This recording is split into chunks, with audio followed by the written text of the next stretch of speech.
Warhammer 4. Thank you on the first. 000. Tinder match. Yeah, boy. Weapon skill 4, BS2, Void Shield 3+. Let's chat with her. I'm pretty sure they do that in IRL. I mean, I could probably do it. Dual 1988, thanks for the follow. Get in the metal box. Thank you, guys. Thank you. Don't worry, I've got it. Don't worry. You're in a point. Fuck's sake! I'm 24! I'm not 30, I'm 24! He is 30. He is 30. 30 kilos of salt. Ah.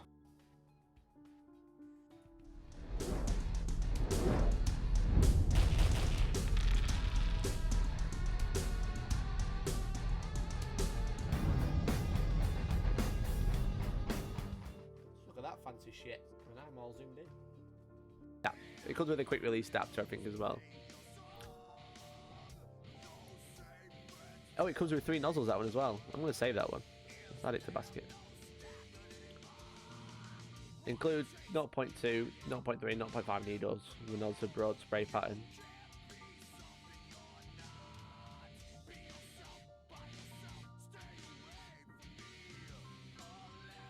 Quick cut plate, yeah, so it does come with a cup as well. Do I have a moisture? Storm Spear going into an Onega, is that right? Yep. Hank Jansen, thanks for the follow, Hank dude. Jansen. We're just in Blood Raven's turn 2 at the moment versus the AdMech. So, as Mikey would say, take a pew. And we'll be Take a what? Take a pew. Take a pew. I forgot about it. Well, when Harry's Knight dies, I'm pulling that. Your pretty face. True right. Are you ready for my pretty face?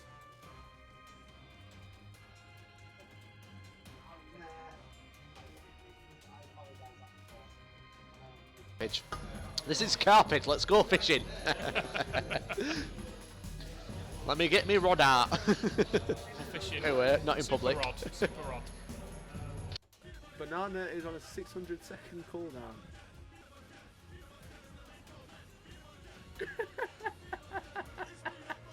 Oh my god! What have I done? This is just a standard one. It was just kind of there, ready to go. Flickster is fucking loving this. Weird.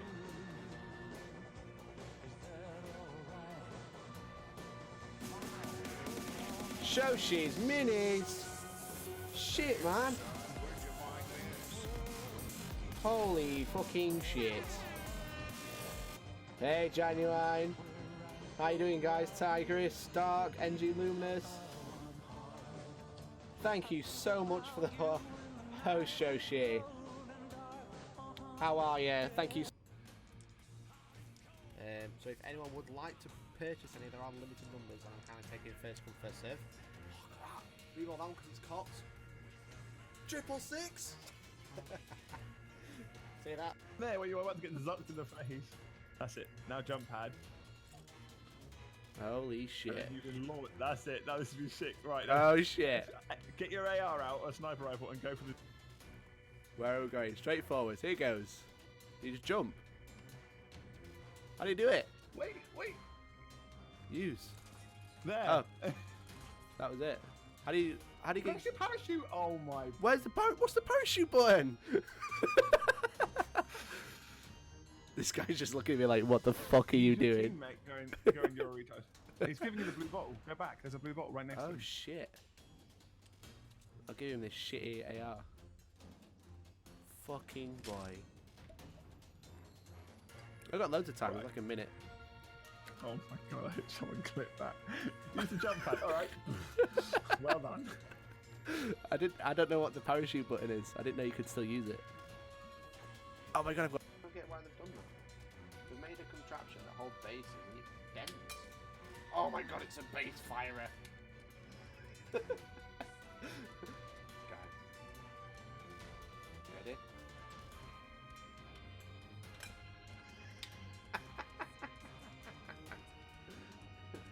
it fires bases. Right, I'm gonna try and aim it at the camera. This is going badly.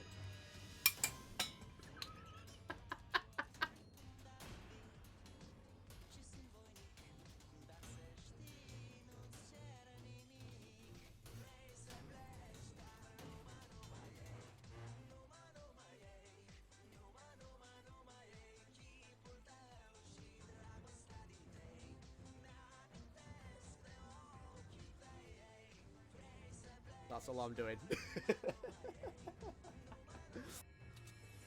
Boy, the game is on. Fuck! Who put a brick wall in my way? Okay, I suck at it. Dude, I do too. Let's suck together. I keep suggesting it, but I reckon my Discord will probably be shit again. Is that a cam girl? That's Flicks to Love. Angry love. Sophie. Fucking hell, Furioso. Amy, put your feet down. Do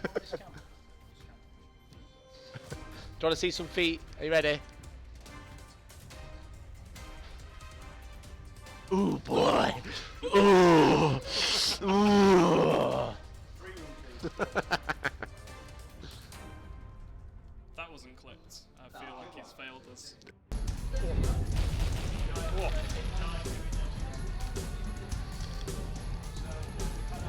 Mayo.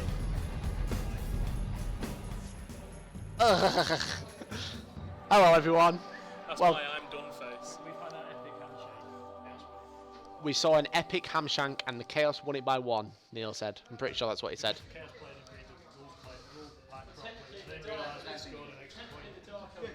Not ready for this level of production. Ah, they are my Tau. They are my Tau. I love Tau. Tau are the best army in the world. Leave me alone. Here comes Tesco brand salt. Hey man, I don't just have Tesco brand salt. I have multiple types of salt ready, available in my possession. Somewhere. Somewhere, honestly, I do. Where is it? I've got some Furioso's salty tips somewhere. Do you want to see some feet? Are you ready? Ooh, boy. Ooh. Ooh. That wasn't clipped. I feel like he's failed us. I love doing it and making it funny, and then watching it back again is even better. Alright, man.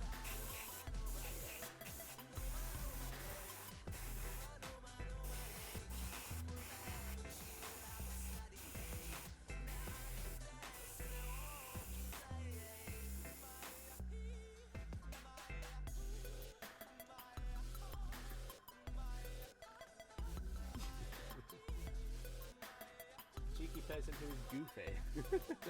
Oh. Okay. And then hope for the best. How about the rest? The grabbing stuff's going to be nasty against everything. Yeah. I feel like we've got some eyes bearing down on us for some reason.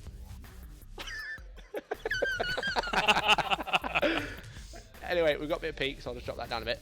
So I'm going to disappear. Harry's going to have a chat. Yep. And we'll be back in 2.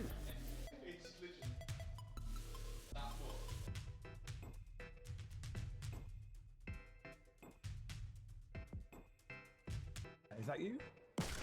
Is that you there? Yeah, that is you. Are you jumping? Yeah. Hey man. Stay still, stay still. Oh god.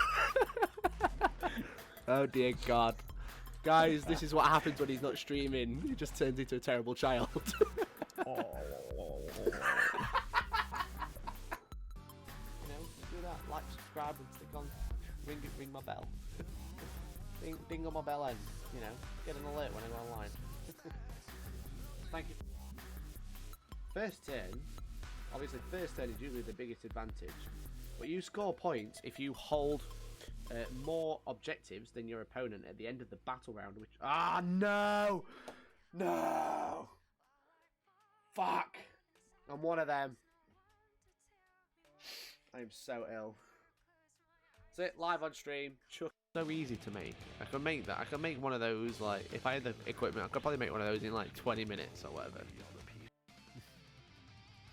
I, Kato Sicarius of the Great Second Company, I'm the best space marine in the entire Imperium. That's what Kato Sicarius sounds like, yeah. It's pretty funny. Let me do some shuffling.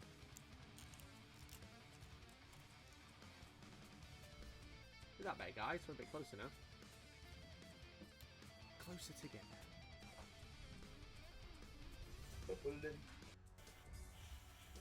One at a time's easy. It's doing 4 at a time is difficult.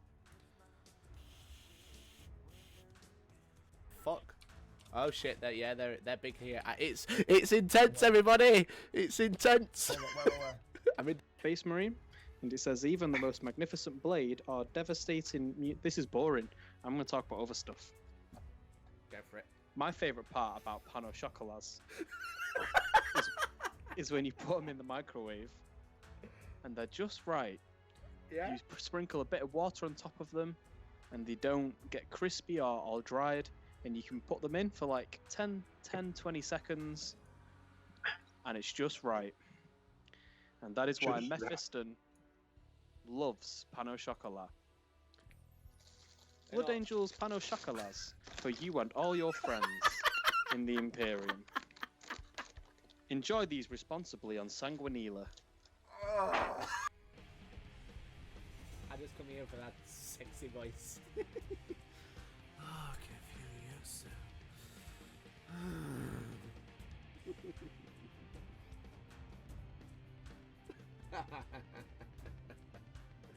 I just realised the error of my ways.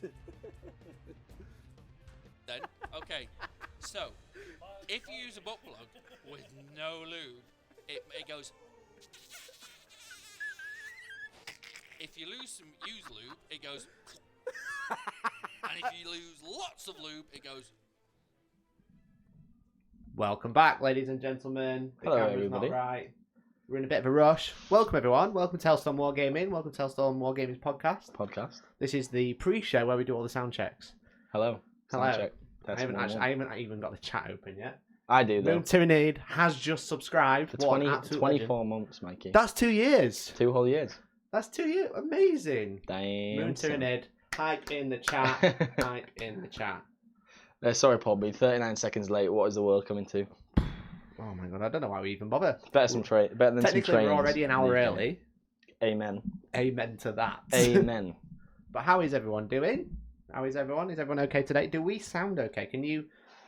Don't hear anything, he says. Yep. Have you got You got your sound muted. your sound muted? Our sound looks okay. Yep. Look, all looks okay from us. So I'm going to open YouTube on my phone like a professional. Moon Tyrannid said sound is okay, Mikey. Sound is okay. On Sound my okay side. to Zaradin as well. Hey Zaradin, Viking. I can hear Mikey. Don't know if I want to. That's fair. Mr. Claro. Hello from Spain. Hello. I tried to pronounce that, and then I decided it was probably a bad idea. Claro Keith. Sounds good. It does sound good, doesn't it? Camelot What sounds sounded good today, Toby? Everything. Everything. Toby's in a really good mood because we've got really fun. Toby looks so small. Shut up, Nick. Hi Nick, how you doing? I'm just gonna listen in on the. Sounds southern. No, We've got Not southern. we've got an advert. The advert sounds alright. Gonna get the ad revenue, boys. Hashtag monetized for Hashtag now. ad. Sounds okay our end. There you go. We've put Toby low looks latency. like Jabba's little mate sitting on Mikey's shoulder. Wow. Okay. We've put I'm not coming back. Hey, chat's Master Varrock. How you doing, bro? Yeah, we've put low latency on so we get a faster response time. I'm going to get into my comfortable position in my little tiny green screen. And the computer is getting in the way. We've been streaming Mr. for Of course, yes. Is approximately 2 minutes, Mikey, and I've already been ripped about 4 times. Decent. That's not going. good. That's good going. So, do we both sound okay? Toby, you comfortable?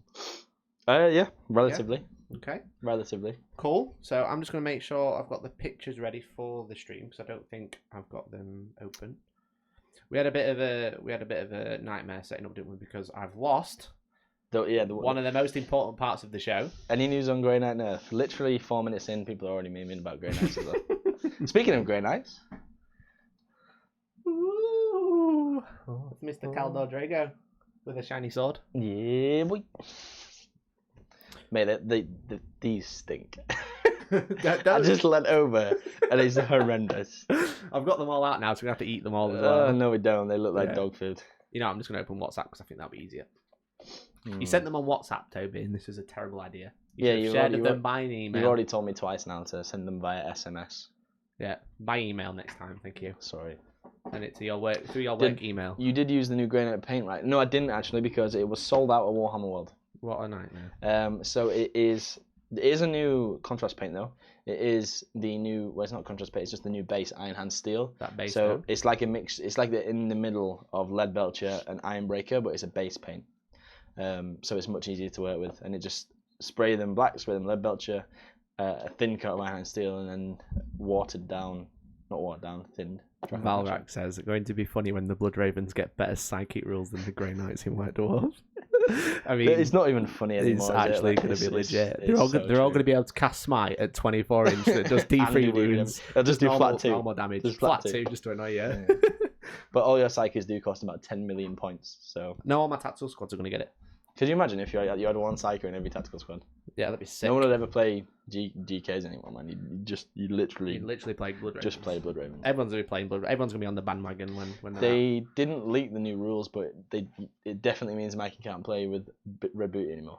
So. It does mean that, which is very sad. Get the violins out, people. Okay, so I think everyone can hear us. Mm-hmm. We're having a good conversation. These stink. I've already said it, but it's just getting worse. So we're just going to have a great time. So I'm going to start the podcast, Toby, if that's all right. Is everyone ready to actually start the recording? Yeah. I get to do the shouting. You've not been in the room while I've done the shouting, have you? Are you ready? Not. It's going to be interesting. Welcome, everyone, to the Hellstorm Wargaming podcast number 17. Wow. It's number 17, Toby. This is 17 podcasts. Yeah. Well, this is the 17th podcast. This is the 17th. We've done 16 previously. Yeah, obviously. And that makes sense, because 17 plus So 1. we've been going for like ages. That means it's been going for like over half a year.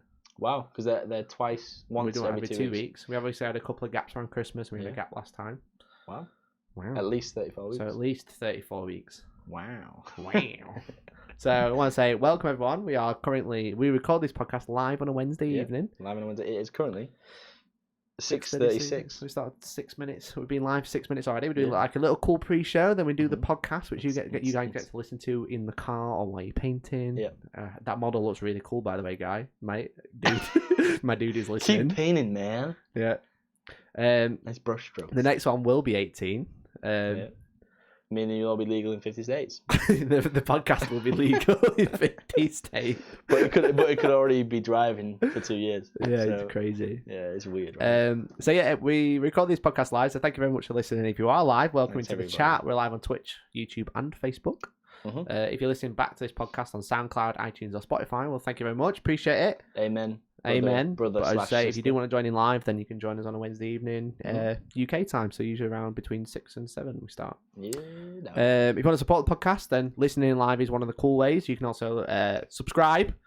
Turns out, I was looking at the analytics the other day. Right. That YouTube subscribe. Let's slow down. Okay. We're not there yet. Okay. Looking at the analytics the other day, we have, in the last 30 days, had 20,000 unique people watch the channel. Wow. How cool is that? On YouTube alone? On YouTube alone.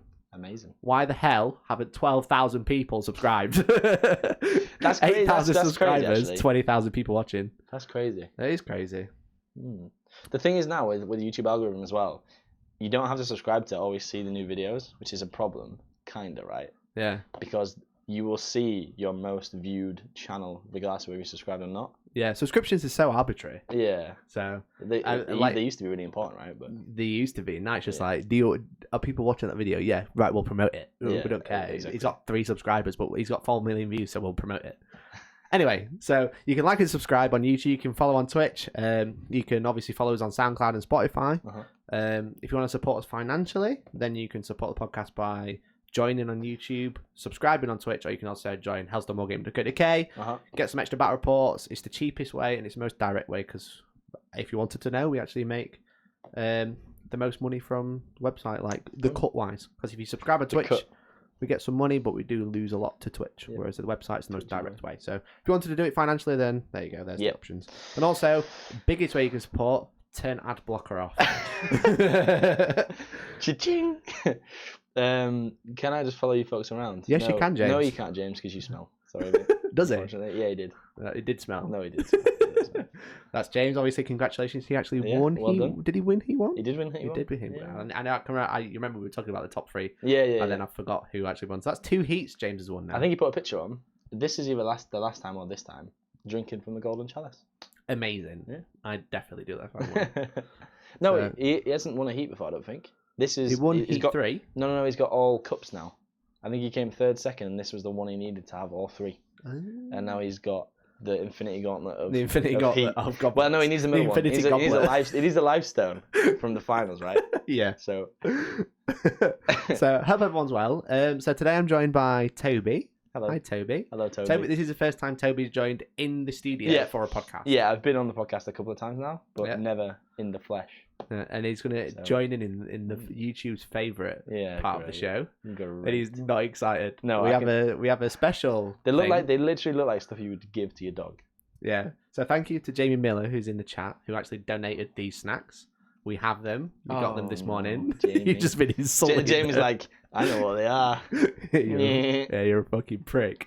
That's what he's saying to you. Can't believe I've sent all these snacks and you're just insulting them, saying they're like dog treats. I'm sorry, did they do? They look I'm not. He's just realised now. He said, yeah. Are we gonna, Jamie? On a scale of 1 to 10, how much are we gonna enjoy this? Yeah. So we have a couple. We'll talk about more of that. Yeah, sure. But Toby, so this is the first time obviously on the podcast. he just called me profanity, Mikey. I didn't see that. No, it's on YouTube chat. I'm watching YouTube chat. Unless my chat's really delayed. Unless, are you logged in as Hellstorm Wargaming on YouTube? Yeah. Okay. There you go. Oh, because it's hidden. That's why. Yeah. So I you have a can- choice to hide it or show You can it. show them. I don't mind. As long Okay. as it's not a direct insult that's just like for no reason. That's why I can't see it. They ain't bad, he says. Okay, 6 to 8. I'll tell you. That's 6 to 8. good. Okay. So, Toby, Yes. what have you been up to? Tell me, except for obviously Heat 1. Yes. What else have you been up to? Hobby wise, gaming wise? Yeah. So, I recently had like a mid-hobby life crisis and sold all my 40k, right? Yeah. You were building those Drakari. Yeah, I was building Drakari. I was going to take the Heat 1. Got your knights. I had the Imperial Knights that you've seen on the channel, the Yeah. ones with the Blood Angel symbols, which were for Imperial Soup, which I since decided against. Do you remember that time we almost went to a tournament where you had Blood Angels and Blood Angels Knights, and I had Blood Ravens and Blood Ravens Knights? Yeah, that would have been so cute. That would have been One cool. day that'll happen. Yeah, man. I still believe. Yeah. But no, I decided to just start fresh. Take my time. Jamie, delete that comment. Don't look at the chat. Don't look at the chat. I haven't told okay. told Toby what they are. No. That's the fun game. So So yeah, I'm starting again with 40k. Painting stuff that I like. Going back to the roots of the Grey Knights, as people have already seen. yeah, so you got a Drago on the table already. Drago on the table already. Yeah, if you're watching live, you can see that. If you're watching listening on the podcast, Just it's just really pretty. And it's got a cool red base. Thank you, that's very nice. And there's a little elephant in the room called AOS, which I'm playing a lot at the minute. Yeah. Went to Bobo last month, the 200 man. Biggest event It was in 196, so it wasn't the biggest because they had some Oh. dropouts. If it would have stayed at 200, it would have been the biggest. But so they had some second dropouts. biggest in the world. I think it's in the world, yeah. Nice, that's really Yeah. cool. But if they'd have got over 200, it would have been the biggest in the world. Yeah. Basically, it's definitely the biggest in the UK by a bit. But no, that was cool. That was really cool. It was the first time playing in like a massive event. Mhm. Obviously, the Heat 1 was 120 players, but obviously there were some dropouts. And It was like 102 at the end, was it? 104, I think it was listed right at the end. Yeah, but that doesn't include people dropping out after day one for Exactly, doing crap. and a lot of people did. Someone was actually 3-0 and dropped out because they got too drunk. Was that Toby? No, he went to go see the Backstreet Boys. That's why he couldn't go. Nice. Which I life choice I fully support. So AOS, getting back into 40k, and just enjoying life, man. Good. Yeah, Good. life's good. Life's good. So you're just pretty chill. Pretty chill. Good. So I've been hobbying. I've been doing some Hobby. painting. Yeah. I'm painting a Nighthorn army for the channel for some Ooh. AOS back routes, but also for the tournament that we're both going to next week. Yep. So we have our doubles event next week Yes, on we do. Saturday at Sanctuary Gaming Centre. There's still 3 tickets left if you want to go. If you're interested, Well, that- £35 a pair. That's 3 teams, yeah? That's 3 teams. Yeah, Yeah. it's 6 whole people we've got 6 space for for. people. So that'll be 24 teams. We're up to 21, which Wow, is really that's cool. a lot of teams for a team. That's a lot of teams, isn't it, for a one-day That's a event? lot of teams, man. Yeah. So there's that, but then the day after we're actually going to an AOS event, which is my first AOS event. That's like in this breaking edition. the AOS. Yeah, I haven't played an AOS tournament since AOS 1. Hopefully, I'll be able to take my new army that our friend Nick is painting. Very nice. Yeah, which is Skaven. Nick in the chat. Yeah, Nick was in the chat. Lamborn. Moonton, are you doing Legion of Grief? So I looked at Legion of Grief, and I'm not a huge fan. That's the one in the new book, right? Yeah. Yeah, we've had a chat about this a couple of times. It's like good. It's also bad. But it's good because you get stuff, but it's bad because you lose stuff, right? You may as well play Legions in the Gash. Yeah, at that point. So I'm just playing it as pure Nighthaunt. Yeah. So yes, I've been doing that. I've also been obviously doing some painting videos, which people might have seen. I've done the new cool contrast paints. Yeah, Toby's playing around with the Marine that I've painted. So I did a contrast reaction video, which I did really well, and then I've done a how to paint non-metallic metal with contrast badly video. If there was one contrast paint that you would definitely recommend, which one would it be? It'd be Gulliman Flesh. I was going to say the same. The Karakaka that's on the video. Yeah. I've seen it in the flesh today, and it looks really good. In the Gulliman Flesh? I've seen it in the Gulliman Flesh. No, it looks really good. That is the best paint out there. Yeah, we were saying upstairs. That sounds like we're doing... No. We were saying... in the painting room. We were saying in the painting room. That's what we call it. Painting. We strip and paint in there. We were saying that it's like better than Reichl Flesh because it's not orange. It doesn't look like they've been to IB with the girls for a weekend. I think I said that on Twitter. I said it's like the Reichlin Flesh Shade trick, but on steroids. Yeah. It's everything Reichlin Flesh Shade should be. Yeah, exactly. But without the Dorito tanginess of fake tan, basically. Yeah. So that's the best one. So I've done. I did the non-metallic metal video. I've also got how to paint faces with contrast, which is going to be very short, by the way, because of Gulliman Flesh. Slap it on. Yeah. And then I'm actually going to take that Marine and paint him up as a Blood Raven. So I'm going to do how to paint Blood Raven's armor with contrast. We're using some expert techniques. The reds. Hi guys, hope you're all well. We went to the 40k Throne and Skulls doubles. Nice. Came 12 out of 70 with a combined army count of 7 models. What? A Renegade Knight, that makes 2 sense. Helverins, and my friend had Magnus Steens, a Demon Prince, Iron Man, and a Sorcerer. 1-3, lost 1, drew 1. Have you taken any crazy lists to a tournament? Have you ever taken any crazy lists to a tournament? I took Grey Knights to a 48-man event once. That was pretty crazy. Yeah, that was pretty crazy. But not really, no. I once, in the last podcast, I talked about the car accident me and Dan were in. Right. And I went to a tournament a month after that happened, and I couldn't stand up very well. Is this the one that is this Green to the Warp? Is this where the friendship began? No, that was before that. So, I went to Sanctuary for an event because they ran a 120 power level event. So I just took the Reaver Titan. So I took a Reaver Titan. Did you make any friends while you were there? I played 3 dudes I knew. Okay. So did you win? Did you win? I actually lost my second game. No. Because the format was open war, so it was where you just draw random cards from this deck and that's your mission. So game 1 was you nominate a model in your army. If your opponent kills it, then you win. Right. So I just obliterated the opponent's army. I just left the actual model I needed to kill till the end because I'm like that. Yeah. So we had like 5 turns. You tried to kill a Reaver, obviously it didn't happen. The second mission I played was there was 3 objectives, and if you hold them all at the end of your turn, you win. So I've got a Reaver. Yeah. And he's not obsec either, right? He's not obsec. I put my foot on it, but if you charge it and get into model and contact, then survive. It didn't survive, yeah. The Reaver doesn't have that many attacks. That's 15. So then he's just so he was Aldinari as well. So he had like shiny spears, 3 units of Dark Reapers. Yeah. Because I remember we met not long after that, right? Yeah. We met in that February, and I played Inari at that event.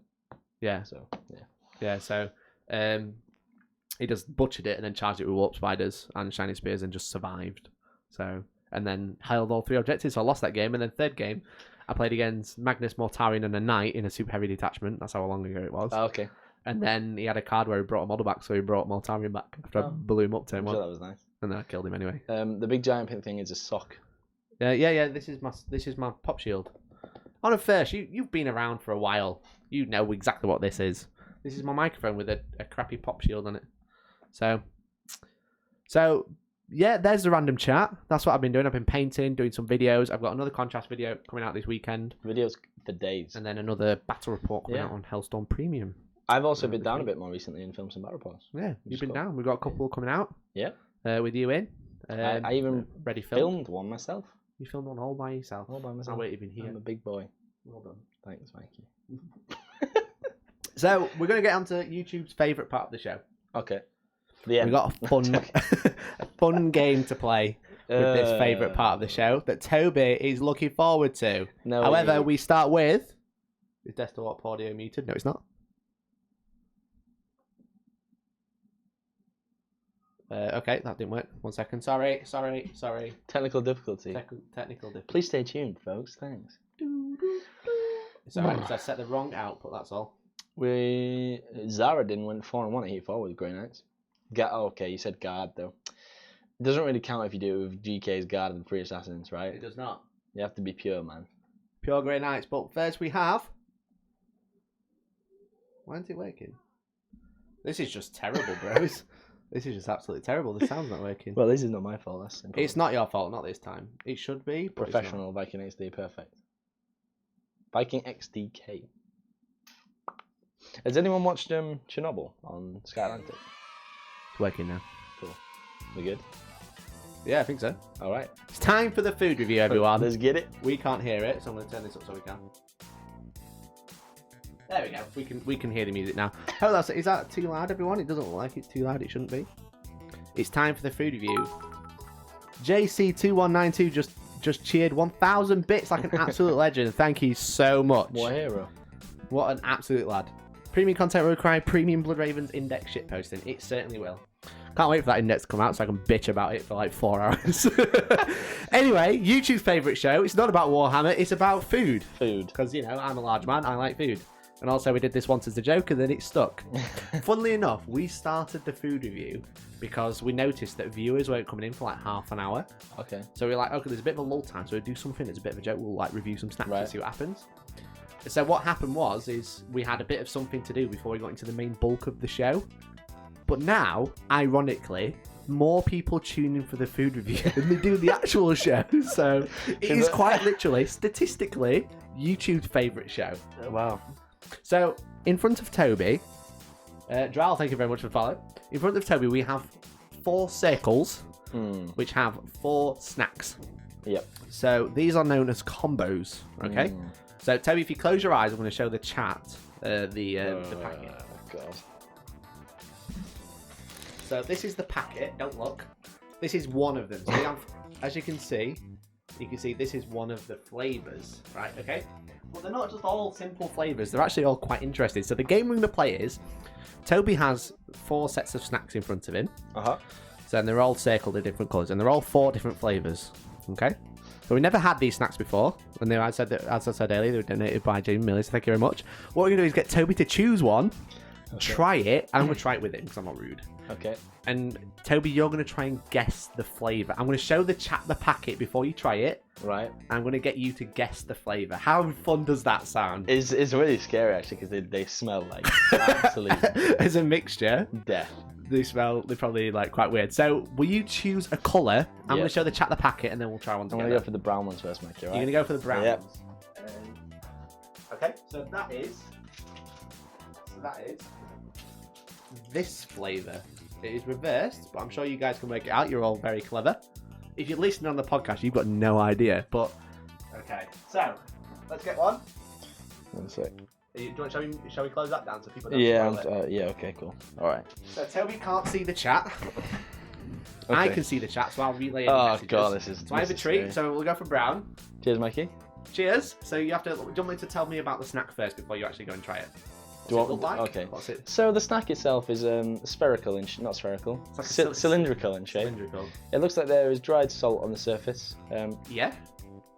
It feels crispy at Feels like touch, a biscuit, doesn't it? and it almost looks like it's got what can only be described as feces stuck inside now. It looks like a hot dog. It looks like a hot Are you dog. ready to try it? Can I smell it first and tell them You what can it is? smell it, yeah. You can smell it and have a guess. It smells worse than it looks.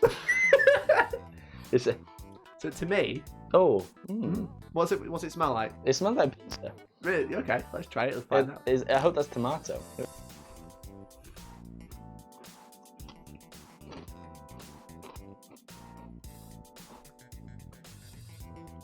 That's tomato. Yeah. Well, it tastes a lot better than it looks. So there you go. So that was snack number 1. So I know what flavour it is. I will give you a clue. You're not far away. So you have to guess what snack it is. You're welcome to try another one. It's a tomato-based If you have to chuck me one, if you're gonna try one. It's a tomato-based pastry good. Uh-huh. And I can only... Oh, why did I start with this one? Because I bet this is going to be the best one. And this is going to get worse. I'm just going to say pizza. Close. Is it a flavour of pizza? Try it again.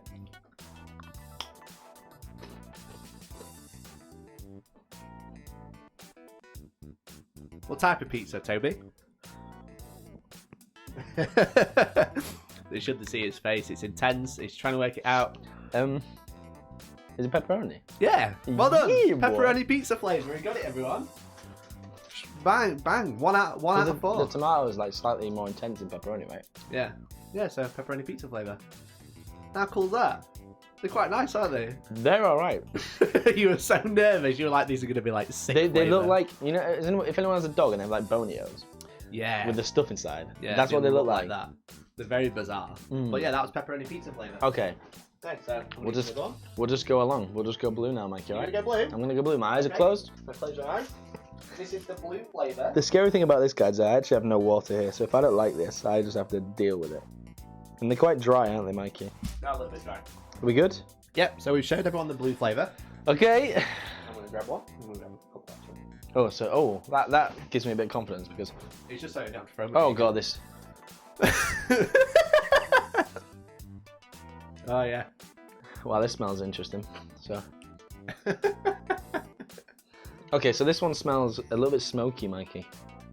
Smoky. And it almost looks like a pretzel on the surface. Mhm. We've got the salt on there as well. Yeah, to me it does definitely taste a bit pretzely on the outside. Okay, here we go. I should say it is a baked pretzel. It's a pretzel, flavoured pretzels. Oh, look at his face. Now the inside is interesting. Yeah. I used to live on the cheddar cheese flavoured ones back in the late 90s when I was in high school. There you go. Is it spicy or is it me? It's not spicy now. Not supposed to be. Oh, it might be, to be fair. It might be spicy.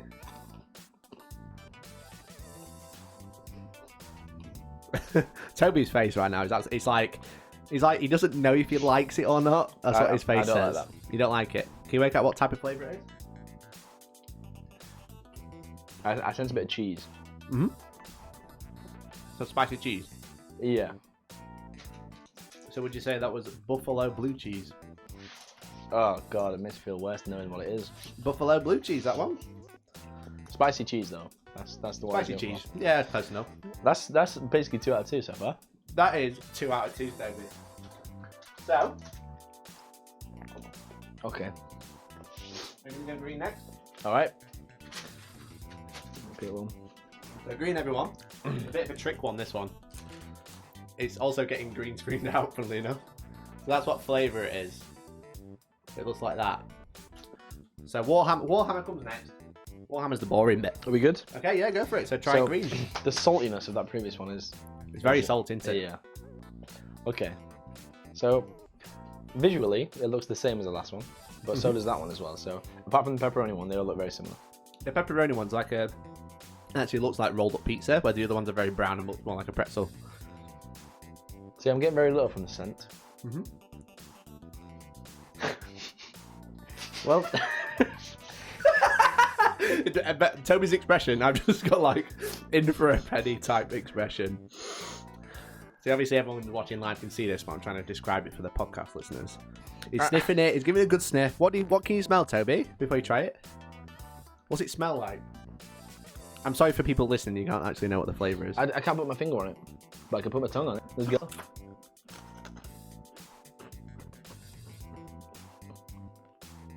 Oh, what's that? What's that expression? Why is this so tense, says James? Dun-dun-dun-dun. This is like food review on like a next level. It feels tomatoey again. Yeah? It almost tastes similar, but with a different crust. Smells like towel in between the legs. Someone said. Fish. Yeah. I don't... What do you reckon? I want another one.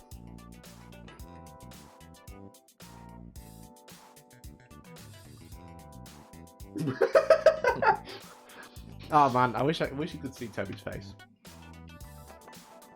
I don't know, man. You don't know. We'll go with... I don't know, fajita. Fajita. Yeah, that's my guess. Okay. So that flavour. It's like tomato-y, a tiny bit of spice. You sticking with fajita? I think so. Okay. So that was actually just pizzeria. Oh. So it was just a pizza flavour. So, okay, that so was, that's that was just margarita. Okay. So I didn't think it failed. would be the same. That's why you said it's a bit of a. That's why it was a bit of a swing, because it's basically the same, just not pepperoni. That's not really fair, is it? So 2 out of 3. So the last one. These look very cheesy. It looks like they've got like cheese spewing out, man. I'm gonna smell it. It smells like. Don't look. It smells like feet. Guys, this man. is the flavour. Oh my god. I don't like cheese. You don't like cheese? Oh fuck. That smells horrendous. Toby looks so serious, like what he's eating could kill him. It could actually kill him. It looks like someone's put earwax inside this. That's what the cheese. Okay, here we go.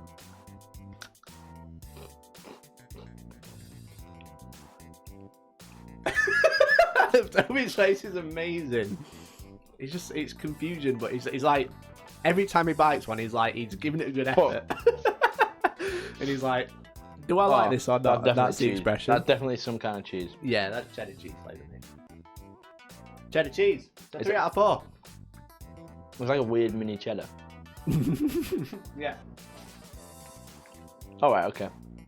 That wasn't as bad as I thought. They look a lot worse than they taste. They do look a lot worse. I actually quite like them. I think they're okay. I think I like this one. I like the pepperoni and I like the regular pizza one.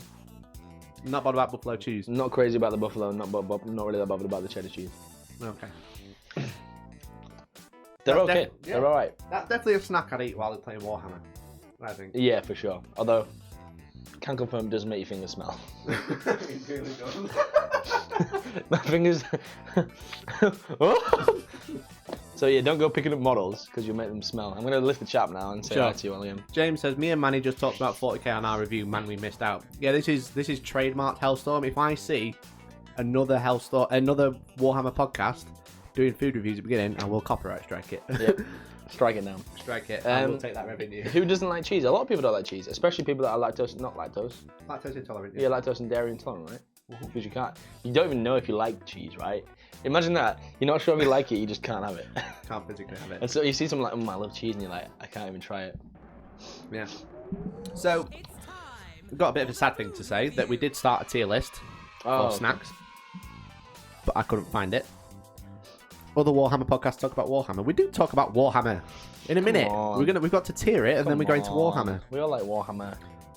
So, Toby, the last snack that's on the tier list, I'm going to have to describe it to everyone. We go from S to F. Okay. S, A, B, C, D, E, F. Yep. And the only snack on there currently is the pulperino, which is spicy, salty, dried fruit that my girlfriend donated to the to the snack review. So, what would you rate them? S being the best snack you've ever tasted, F being literal shit.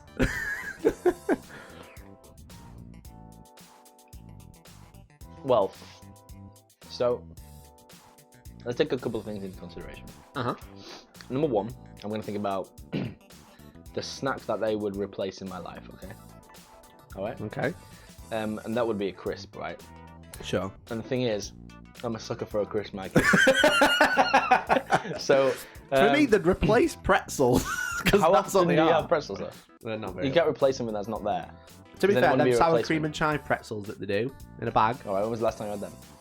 like 6 months ago. Okay. So Great. I have pretzels every 6 months, but I'd replace it with these. I'd have these twice a year. Yeah.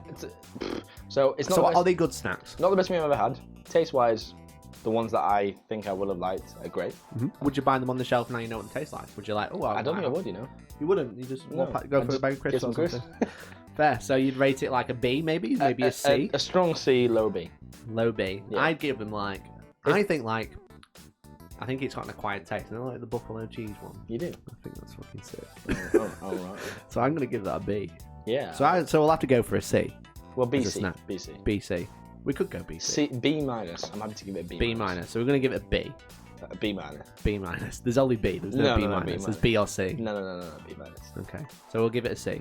We'll give It's it like a B. very strong. It's a strong snack. It's not a crisp. It's not like a tub of Pringles. Yep. It's a strong snack. But yeah, if someone put it in a bowl, you know, them finger bowls, You'd when you go to definitely someone's eat house them, at wouldn't like a barbecue, you'd be like, I'm all about that. You're all about that if I know what I'm all flavour it about. is. Which one's this though, please?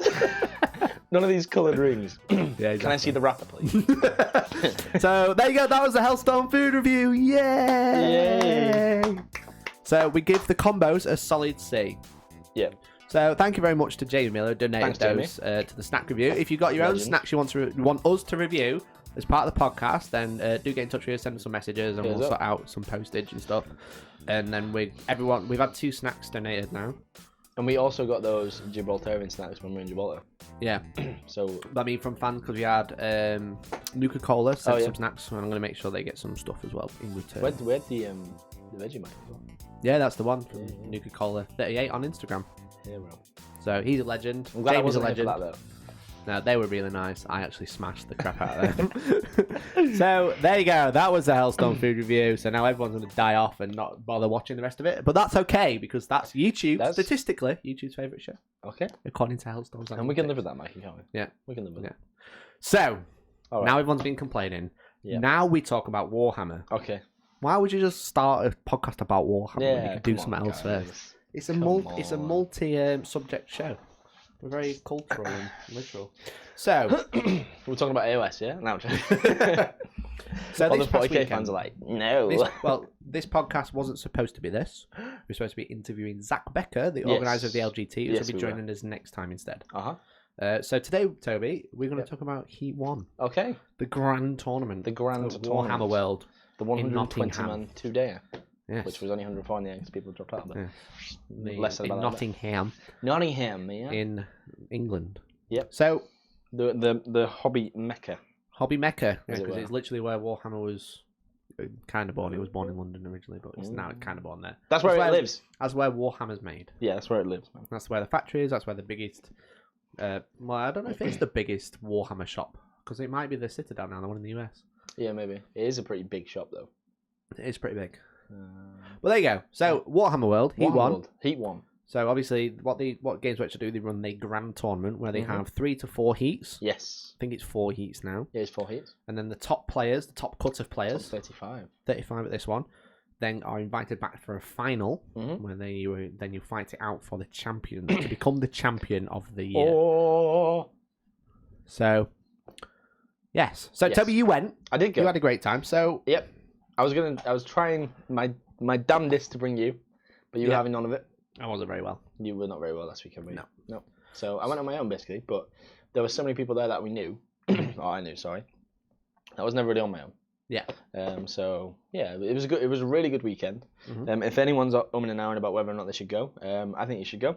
Yeah. If the competitive people are like, oh, but the terrain, they did recently introduce the ITC ground floor blocks. That's what I wanted to talk about. So they made some Yeah. changes from normal. So because it's just Yeah. because it's a Games Workshop event, it's typically rulebook rules. Yep.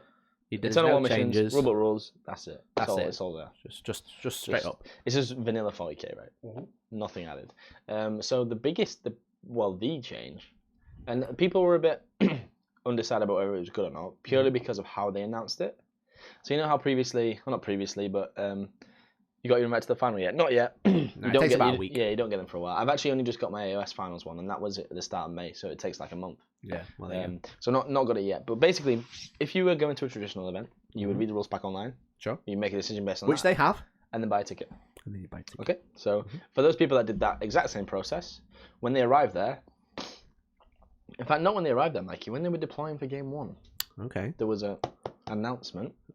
Knock at the door. Yep, there was a knock at the door, let him in, Yeah. and then it was actually Colonel Okay. who said, for this season, so for Heat 1, 2, 3, 4, and the final, the bottom level of ruins, or multi-star ruins, multi-level ruins, blocked line of sight.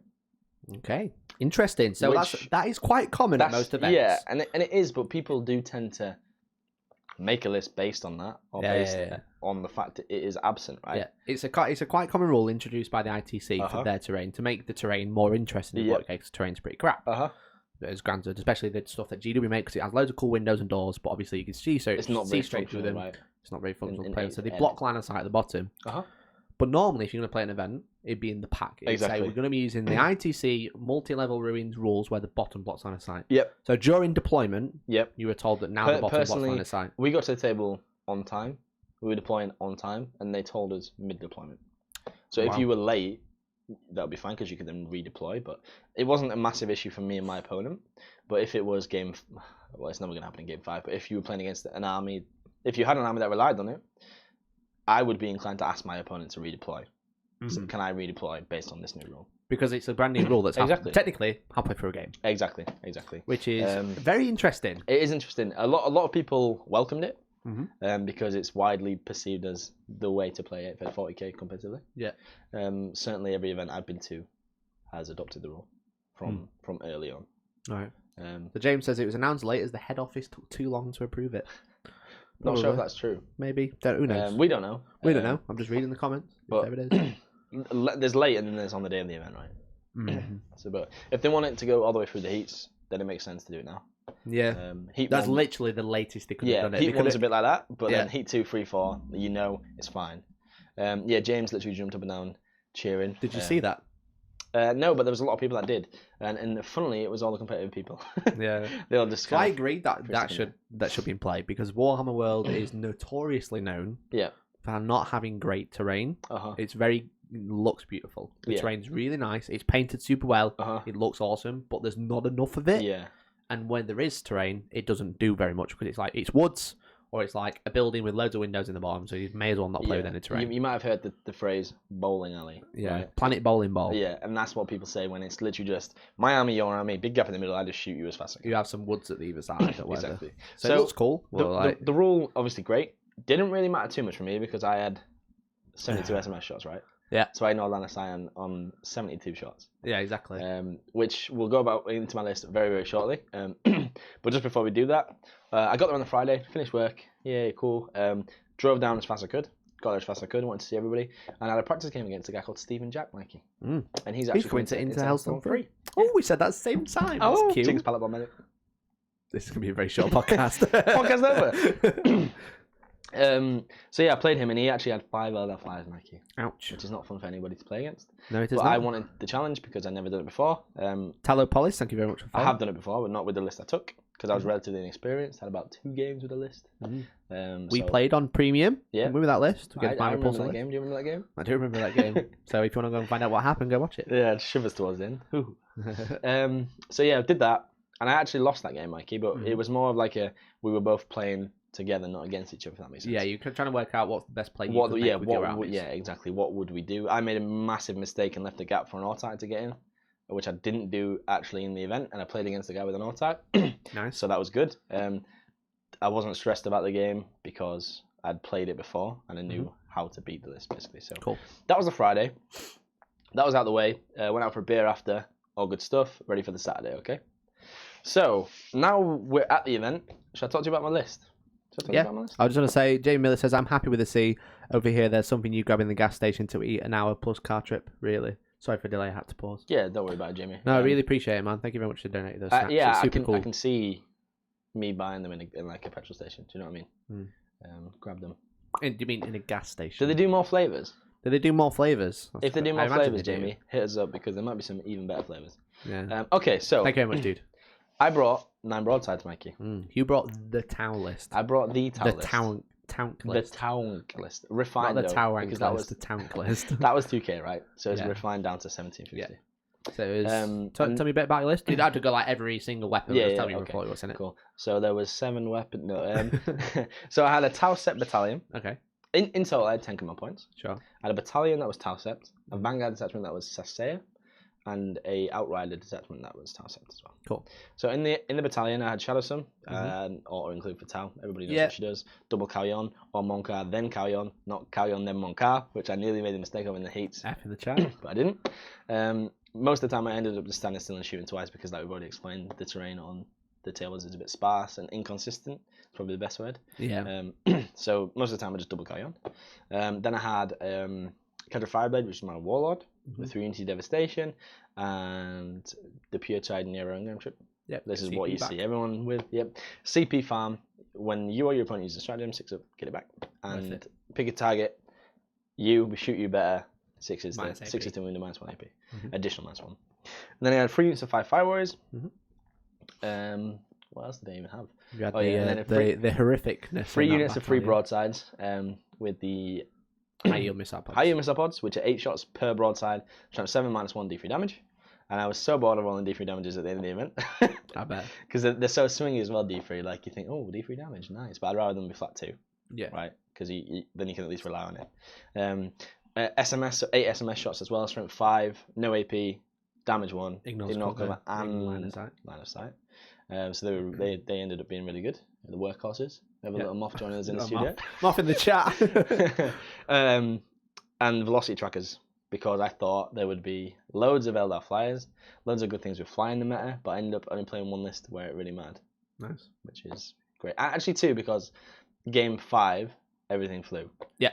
So we'll get to that. And then I had the Sasea Vanguard, which is an ethereal because his buffs affect all Tau Empire units, not just Tau Sept. Mm-hmm.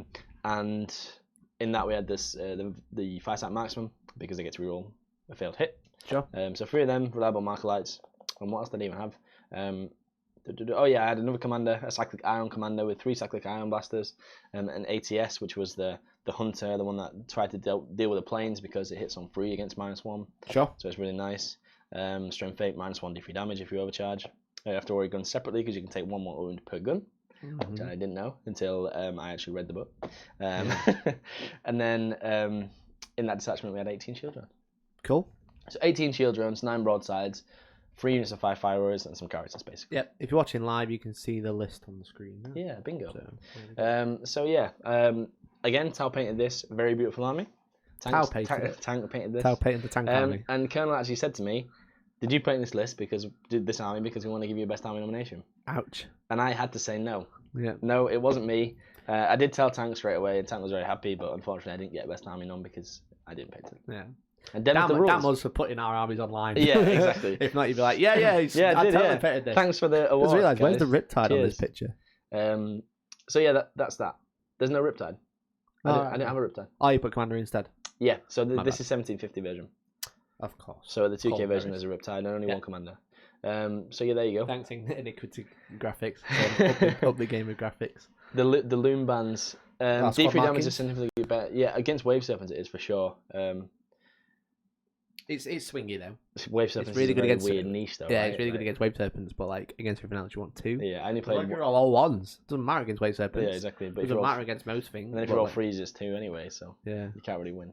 So, so that was the list. That was the list. So it's really cool. It's pretty horrific. The broadsides do what they do, which is look at something and it just dies. Yeah, it's not quite as easy as just plug and play. I know people take the piss, and I got a lot of hate for the list. But there is a lot of finicky finesse to it. Yeah, you've got to do stuff in the set. It's kind of like playing Ynnari. Yeah, for sure. It's like Ynnari was how you played Ynnari. But the super broken, but you've got to do it properly, or you fall flat. And when I come to the loss later on down the line, you'll find out where the mistakes were made, basically. Mm-hmm. So you're saying you lost? Yeah, I did, Mikey. I did. So I went. Do I tell them how I did overall? No, I'll tell them game by game. Tell them game by game. Well, I've got some pictures. So sure. I've looked through. I'm not really sure. I'm not really sure. Okay, so game 1 was against Primary Space Marines, Mikey. So you played Primary Space Marines. If it's not the next one, then is it this one? No, that's Tau. That's Tau. Cool. So look at the list. So you played Primary Space Marines. I actually saw this list and I was like, yeah, and I thought the exact same, right? He was called Zach, and he was actually in the Heat 1 chat that SN set up, which was cool. Yeah. So I talked to him before. I seen his list be put together, painted, assembled, and he saw mine and was rightly disgusted. But when we went to the table, it was Narrow the Search, Mikey.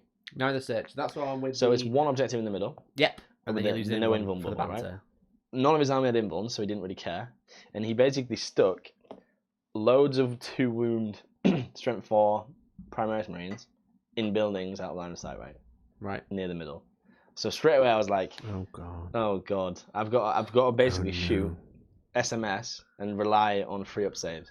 Yeah. Otherwise I'm not going to win this game. Yeah. So you worried about Primary Space Marine? I was, mate, yeah, because if you've ever been to the Heats, and if people that have been to the Heats can definitely testify, it doesn't really matter what you kill. If you play the objective, you will win the game. Yeah. 100%. And my list is the exact opposite of that. Yeah, you just kill everything and open. Kill everything. You play the mission in the last 2 turns when everyone else is dead. Exactly. So especially because you can't get tabled in this format. Yeah, for sure. It's just chapter approved 18. So I went first, killed like 700 points. I was like, easy. Easy. Got this, Got bro. this. Got No this, bro. problem. No worries. He had like loads of snipers, didn't he? He had, Yeah, like, he did. eliminators. And the link luckily, there. I managed to kill the eliminators because he didn't deploy the eliminators out line of sight in case he went first. Okay. So he put them on the top. Luckily, I managed to kill them. Didn't kill the his Vindicator car. until the end. Obviously, But it's a character. you can pass on to so drone, so it's all good. So what did he have? He was playing Crimson Fist. He had Pedro Cantor as well, which is pretty cool. What lad? Pretty Plus cool. one attack to everyone within 6 and reroll hits. All right. What an absolute boy. So he had Pedro Cantor, another captain, lieutenant, the Phobos Librarian, 20 intercessors, 15 Hellblasters, and then some of the new Sniper boys. infiltrators. Oh, the infiltrators. I like them. And a unit of exterminators. They're the sniper boy. Eliminators, yeah. That's the one. They're the snipers. So just loads of Primaris bodies. Was it a great list? No. Should I beat it on paper? Yes. Was it very close? Yes. Oh, God. So it was like turn 4, right? Okay. And at this point it was like 3-1 turn, and I was like, I've lost. I literally can't beat I'm running you. out of turns, I boys. can't beat you. And then it got to the point where I think it was turn 5, right? We were drawing. And if the game ended, we would have drawn. Oh. But I had one more turn to basically kill Pedro to get Warlord, right? He only had Pedro. I had every single unit alive, right? Right. I didn't lose it. I didn't lose a unit. So you killed everything but Pedro. I killed every single model but Pedro. And then in Pedro's turn just 5, like, there was like 4 characters, you, and I was bro. like, quick, kill them all. Oh my God. And if the game would have ended, we would have drawn. Yeah. But because it went to another turn, I managed to kill Pedro. And then there was no way he could get any more points, right? So it ended 6-5 or 5-4. It was 1 point regardless. Oh. And I was thinking, oh, wow, that is a This is massive... going to be a long weekend. Yeah, and I was like, that's such a reality check, because the guy I played, Zach, played it perfectly, and it made me realize that's how you're supposed to play these missions. And I was like, my list doesn't do this. Yeah, you're just there ready to sit and shoot. Yeah, on you. but fortunately, that was probably the worst possible mission because there's one objective centrally, and then game 4 was probably the worst one as well, which I did eventually lose, but we'll get to that in a minute. So spoiling it. so- Spoiling it. We need people to sit and watch. the two missions that I wanted to play the least ended up being the least impactful because I got them out of the way early, and I managed to win just. So game 2, So you wouldn't narrow the search. I wouldn't know how to search, Close. Mikey. 70 and 50 kill points, all 3 secondaries. So we're sitting pretty right. So you got max points. Max points. Max points. So game 2, I was on table 1, Mikey, Okay. and I was thinking, wow, is this the stream? But it wasn't. No. So with the streaming, they wasn't. choose the nice armies. Yeah, exactly. And So they actually no had- offense to your opponent, but if No, you've got no, a nice for army, sure. they've got a crap army. No Yeah. offense to them. It's whatever. People are all painting levels are all, Yeah. all different levels, but if they've not got a very nice army, you're not going to get on stream. Yeah, for sure. So look at the top tables first. Yeah. So I've asked about It, this. it was the final or But the last game is Yeah. always to the decide game. who's going to win. The game. Yeah. Okay, so game 2, I actually played against a nice guy called Adam. I won't say his surname in case he is in the police or whatever. So Yeah. yeah, Adam, he's a nice dude. Adam, he's a really. But Nice, so we got to ask, was the first guy nice guy to play? he was lovely. He was American. America. He's an American Oh, wow. dude, and it was a nice like settler because he was such a nice guy. It like settles the nerves. You think, okay, this guy's a nice guy. I can just chill and not be stressed in game 1. And then you were stressed in game 1. And I was stressed in game 1, but not because of him, because of me. Because Yeah. I left it too late to get out and score. Yeah, points. that's the thing. It's difficult to like kill stuff with that army and play the mission at the same time. It's really easy to kill It's stuff. difficult to be a nice guy with that list as well, right? Yeah. Because like as much as As the votes show. for sure. Yeah. And at the end, I'll show you with the soft scores. But basically, because you literally decimate your entire opponent's army if you do it right, they are not happy. They're not happy bunnies whatsoever, right? So they're thinking this guy is an absolute douchebag. Yeah. I'd painted that Leviathan for 6 weeks, and I just took him off in Yeah. half a turn. You got to do lots of this. Yeah, pretty much. Yeah. I won't say what it is because we're on YouTube. I can do it, but I can't say what it is. Yeah, but obviously, You got to do lots of that. obviously I didn't do enough. No. So that was game 1, Mike. That was game 1. Game 2. Game So 1 you was played fun. Adam. Game 2. Played a guy called Adam. Table 1. Is he a lad? It was a lad, and he had What a towel, legend. Mikey. Yeah, is this the next picture? Yes, it is. And Oh, this wow. this is a picture of deployment. Have I played Adam? Is this the Yes, you have. You Yes, have. I know. And let me just get the stream up so I can see that picture as well. Adam had towel, very similar to me. Yeah, I can um, see broadsides for days. Yes. So you can see in the top left of your screen, he has piranhas there, Mikey. Ooh. He has double the amount of fire warriors and Okay. 2 less broadsides, and that was the only difference. Right. So okay. basically, it was a Mexican standoff. Yeah, you can see the piranhas, the blue underneath his arm. Yeah. That's And you doing can, something. you can tell what we mean about Planet Bowling Ball, right? There's 2 Citadel Woods in the middle stopping a total of 16 broadsides from shooting each other. Yeah, so it's like So- there's some nice look at the terrain. The terrain looks cool. Yeah, it's a nice place to It's not play. super functional. If That you're big, not- if that big building was in the middle, Yeah, but I mean, if it's Dawn of War, different story, right? Yeah. But we got I think it's called Spearhead Assault. It's Pointy Hammer and Anvil. Yeah, I think it's Spearhead. Yeah, I think it is because the other one's Frontline Assault. Yeah, because it's like long board edge, short board edges to deploy on. Yep. With a little point in the middle. You're 9 inches from the centre. Yep. Which you are quite happily deployed with your green broadside. So this is the mission where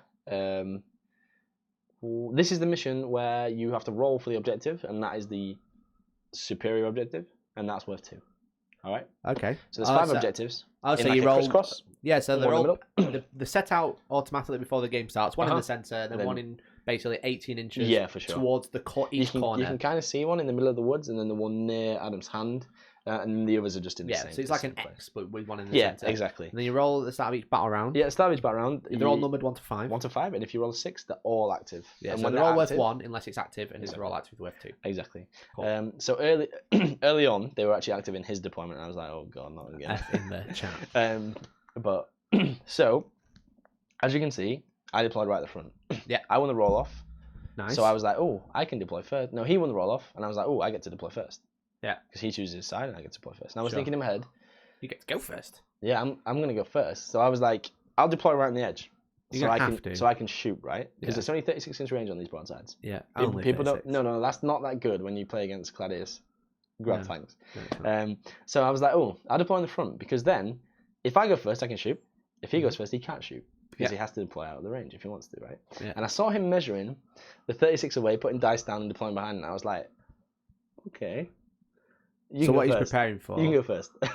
Yeah. So what pretty he's much. preparing for is he's deploying out at 36. Yep. So then when I carry on, I won't hit anything, so I'd have to Moncar and then hit so on you don't get 4s and reroll roll on hits. 1s. Yeah, exactly. So I kind of just went, okay, dude, you go first.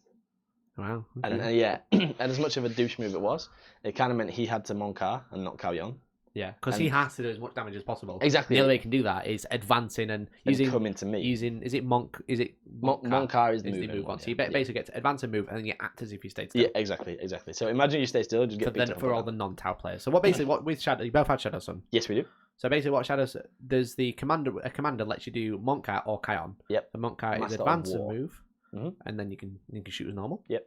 Or if you Kion, you reroll all hits. If you stay still. All failed hits. Yeah. Yeah, but you have to It's stay only still. failed hits. Yeah. Yeah, but with Shadow Sun, you can Kion twice. Yeah. Or you can Monkar then Kion. Yeah, not the other way around. But you both play in the same list, so you both know what you're going to do. Yeah, we know exactly what happens. Yeah. So basically, in his head now, he thinks, I have 2 turns. Turn 1, I need to kill his drones. Turn 2, I kill his broadsides. That's what I was thinking as well, because it takes 2 turns to kill this list. Yeah. You can't kill it in 1 turn because there's too many drones. Mhm. So he went first. I am not sure if you can tell from my deployment, but my broadsides are in front of my drones. Okay. Yeah. So he's not going to be in range of those drones. So he can't target the drones. So he which is has to really target the important. broadsides. Really important, because if you target the broadsides with prepared positions, I have a 1+ save. Mhm. Okay. And every Horrific. fail, Every fail, you roll a 2 up, I roll a 2 up, it pings onto a drone. and it pings onto a drone. What pure banter that is. Yeah. And then they have a 5 up Philippine anyway, Mikey. So after And they only Adam's, take 1 mortal wound. It doesn't matter if you roll 25 if damage. it's 25 damage from a Titan, They take Mikey, 1 it's a wound. single mortal wound. Yeah, single mortal wound onto the Yeah. drone. So after his turn 1, he only killed 9 drones and did 4 wounds on 1 broadside. So I was thinking, okay, I'm in a good spot here. You got half your drones left. He was in range You of got everything. all your broadsides left. Yep. And then you just go. Calyon, baby, let's go. You So put your sunglasses on, you pull out your cigar, and you go, Kyle. let's go. And then all the broadsides fall down, right? Yeah. No. They go like this. And everything. No, the opponent's broadsides. Oh, right? yeah. Their broadsides. Yeah. So I then went. I think I killed. He had more drones than me. He had 24 drones. Okay. Important. Very I important. killed 23 drones Oof. and 2 broadsides. Wow. So I was like, okay, that was a lot. Yeah. So he was already on the back foot, right? Yeah. 'Cause- So he's down, essentially down 3 broadsides compared to you. yeah, He's got exactly. 6. And he didn't fire his. He didn't. Oh, He nice. lost some of his seeking missiles. He had seeking missiles on his, but he didn't want to fire them without Calyon, which makes perfect sense. Mm-hmm. And basically we stood still, right? I kind of moved forward slightly to get onto the center objective, but I didn't quite get there with advances. So he is 1 point up on me because he's killed a unit of drones for first strike. He scored his 2 home objectives, but one of his home objectives was the superior active objective, right? So he's 1 point up on me at this point after turn 1. His turn 2, he still doesn't kill all the drones, and he finishes a broadside because I get unlucky with the saves. Yeah. So I'm 1 broadside down, and I have like 2 drones left in my second turn. And then I go back, do more damage than him again, because I had missile sides and he actually had 2 rail sides, which end up being really good, but against shield drones they're really bad. Yeah. Because you only get 2 shots per guy. Mm-hmm. So I do a bit more damage, and then in turn 3, it's very clear that I have the upper hand in terms of models, because I managed to deal with all this broadsides. He has loads of fireways going objectives, but I just move forward and just SMS them and high yield them and whatnot. And in turn 3, I get an active on my side, and then in turn 4, they're all active, and I'm on 3. So at this point, I just go slightly over the top with the points. Yeah. And he has very little left on the board. You can't stop you. Then. Exactly. So at the end of turn 5, we actually got another turn, which meant I could score Warlord, which meant to get all my secondaries as well. Nice. So in the end, it was a major victory with all my secondaries and about 1,500 points killed. Nice. So it was good. And we spoke after the game, and we both sort of said it was only because I didn't go first. It's because you forced him to go exactly. First. If I would have gone first in that situation, it would have been the same, but other way around. Yeah. So I just got something in the chat from Tyler Policy. It says that's not how saving protocols work. That's why I'm on my phone. Okay. It says you don't take saves first. That's why I was looking. No, you don't. So let's say you target the broadside. You would then say, I want to take this on the drone. So you roll a 2+. Okay. If you fail that 2+ to go on the drone, you then take the save on the broadside. So we've just talked way too fast. Yeah. That's all. We've just not explained it properly. Yeah. So you have a 1-up save, or you ping it onto a drone. Yeah. So you shoot my broadside. I have a decision to make. Do I want to take it on my save, which is 1+ in turn 1? Yeah. With 2 CP, or do I want to take it on a drone? At that point, I make a decision. Okay, I'll take this on the broadside because it's not that heavy AP. Or oh my god, this is minus gazillion. I'll take it on the drone. Yeah. And if you fail it on the drone, you still get your save on the broadside. Right, yeah, okay. So if you roll a 1, then it just goes back to the broadside. Yeah, basically. So obviously with your SMS that's minus nothing, you just take a 2-up save. Exactly. His was -1 because he had ATS. Okay. But it was still a 2+ save. Still 2+ save. And then on like the high yield missile pods or something, or the seeker missiles, you go, I'll ping it to a drone. Yeah, I'll ping it on a drone. Yeah, exactly. Cool. And that's exactly what happened throughout the weekend. Apologies, Tal. Apologies. It's just because we talked too fast. No, that's fine. Yeah. Like I said, I only played 4 games with Tal, but that's the one rule that I got perfect because it's very important. Look at you. Because people don't live in a perfect people world, are like, are you sure that's how Toby. shield drones work? And you're like, yeah, I'm really sorry, bro. Sorry, dude. Sorry, dude. And if because when you roll to wound, you SMS cover as well. So yeah, if his has ATS and ignore cover, it'll be 3+ save. Yeah. But if they didn't ignore cover, if they didn't have -1, it'd be 2+ save. But his have -1. And if you free unit it as well, if any 6 to wound, -2. So you actually only get 4 up saves, which is pretty good. Yeah. So that was game 2, Mikey. I was going to big fat win again. So I'm 2-0, and I'm thinking, wow, big fat wins. Look at you. Wow, I'm doing all right. I'm going to win the event easy. I'm doing all right. Game 3 was on table 2. Okay. So I've gone down the table. Do we have a picture? We maybe do. I'll scoot over see if we have a picture. It was against Mr. Crumble Bumble. Crumble Bumble with his with armies. Is that from game? Let me have a look. See. That's just our deployment with a Bastion, so I presume that's from game 2. The Bastione. Yes, that is game 2. That's my deployment in game 2. Looks very fun and interesting, right, guys? There you go. This is Eldar, so I presume that's game 4. So we haven't got any pictures of game 3. Okay, never mind. So I played against Mr. Crumble Home, who I've played against a couple of times. Very close games every time we play. Yeah, comes to a lot of events. Pleasure to play against. If you're listening, Mark, thank you for the game. Hey, Chris Frozen, how you doing, bro? Oh, Chris Frozen's here as well. Hi, dude. Man, Chris was so nice. Best at the Necron weekend. player at the weekend. Yeah, man. He also won an award. I can't remember which one it was. He won Hero of Legend as Necron Overlord and got a Best Army nomination. Yeah, and he's an awesome painter, so go check him out on Twitch. He cleaned up, man. He's a lovely guy as well. Yeah, he's proper really lovely guy. I love him. He's the best too. And it was nice to look around and see so many Necrons in high tables. That's one thing I'll point out. Like people have been the Necrons have been chiseling their list. They've been waiting. They're really good in Eternal War because they have really durable troops, right? Yeah, they've just been waiting in the slumber. 40 million years they've been waiting. The time is now. It wasn't the 7th. So game 3, Mikey, against Matt Cromwell. Yes. And he had Imperial Soup, and I knew this would be a very difficult matchup because his list. He's been joking about his list, but his list is actually perfect against Tau. And I'll explain. Tell me about it. What's in it? What's in it? So he has the Loyal 32 plus 9 mortars, so 3 mortars into 3. They're very good at killing drones, right? And they're really good in ITC. Exactly. With the ITC buildings, you can hide them. Can't shoot them. 48-inch range, so they outrange me straight away.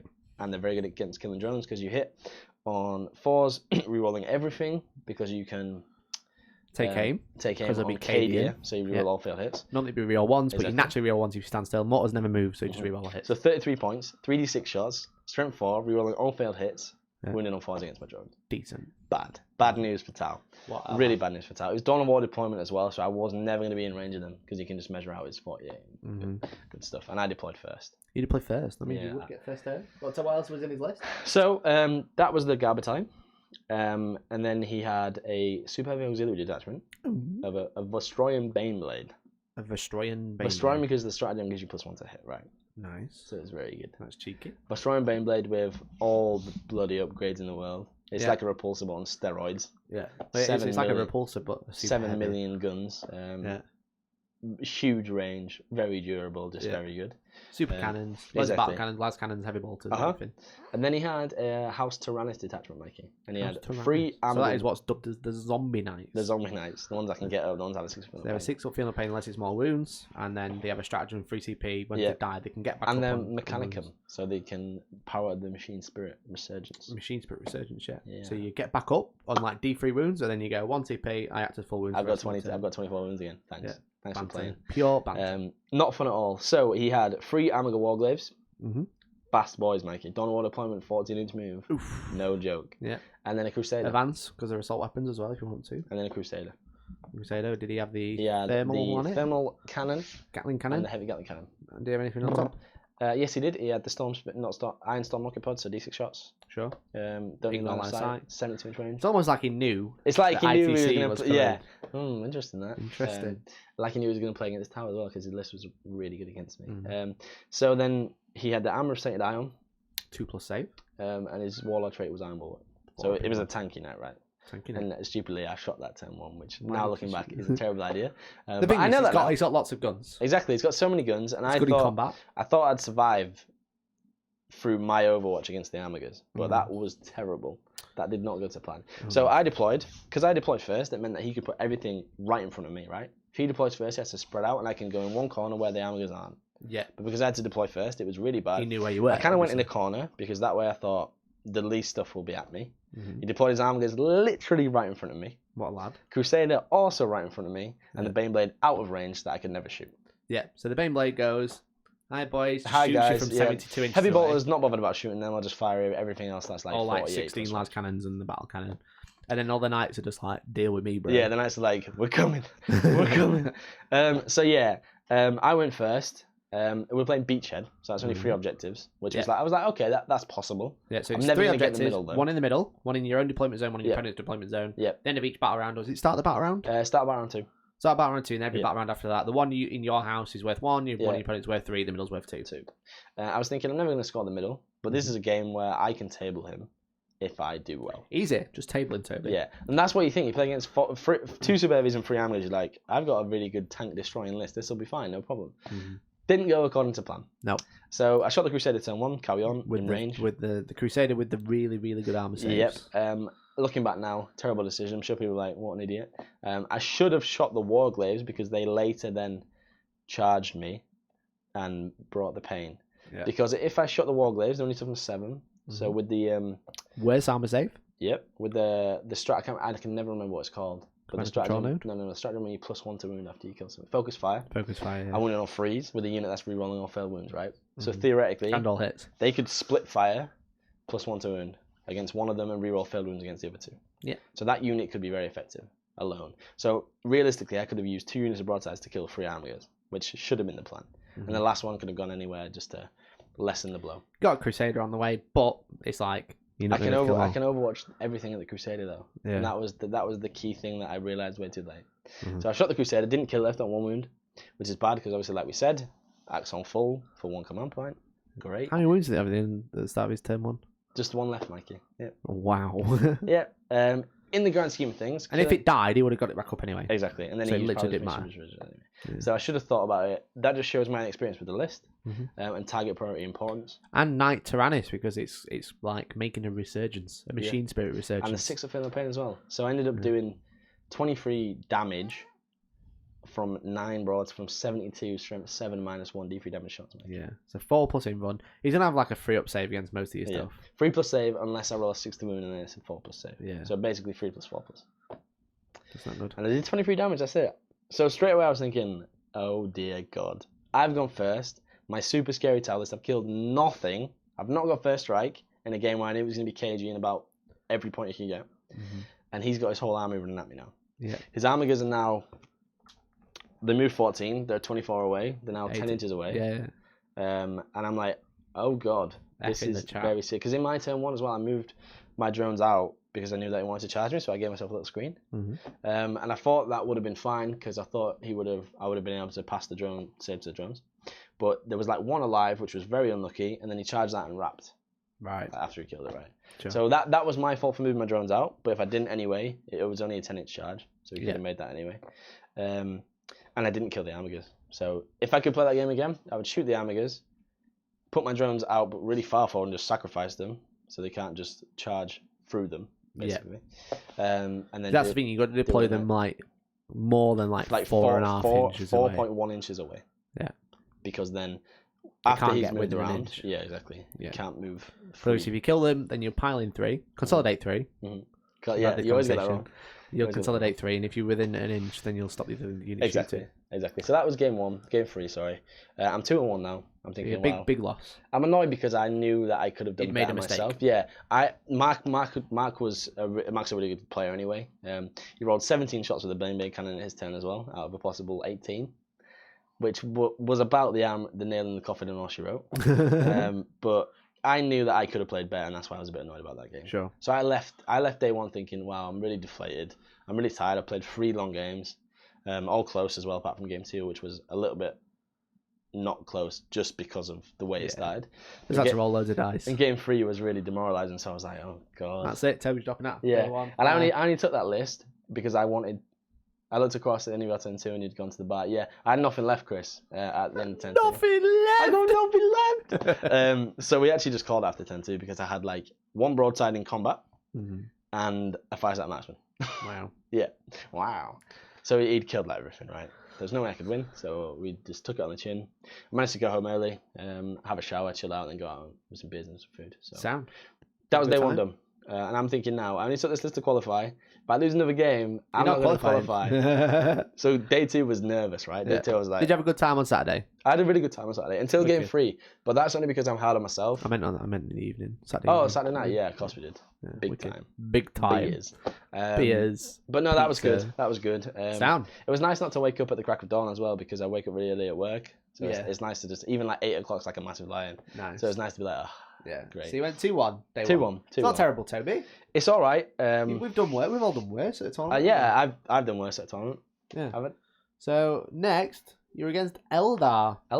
I played a guy called Liam, who's actually really good friends with Adam, my opponent from game 2. I apologise about the pictures not being like full screen. That's my fault. So I'll take the hit for that. I've got to teach Toby just to keep taking pictures in portrait. Landscape, sorry, not portrait. Email. Yes. Landscape and email. Landscape and email. So yeah, we're in game 4, playing a guy called Liam, and the first thing he says when he gets to the table, I've never really played Tau, so please talk me through it. And I'm thinking, this is good. This means that I'm gonna go 3-1. But it wasn't as easy as that because he was a very good player. So we had the mission where characters score the middle. So and they cut off their heads. Yes, that's the one. So characters that have intel points and they score points if they're alive at the end of battle round 3, going onwards. And you can they're the other ones who can grab the single objective. The central objective, yeah, of course. So maximum 4 points per turn after turn 3, if you have characters alive, right? So I chose 3 characters that are going to stay at the back. I concede the fact that I'm never going to get in the middle because I'm playing against Eldar, right? They're all over the board. Yeah. And I just think if I can kill one of his characters and then stop him scoring in the middle and keep my 3 alive, I'm good. And then I'm like looking at his list, I'm like, oh, okay. 30 rangers, and all of a sudden I'm like, my characters are not as safe as I thought they were, Mikey.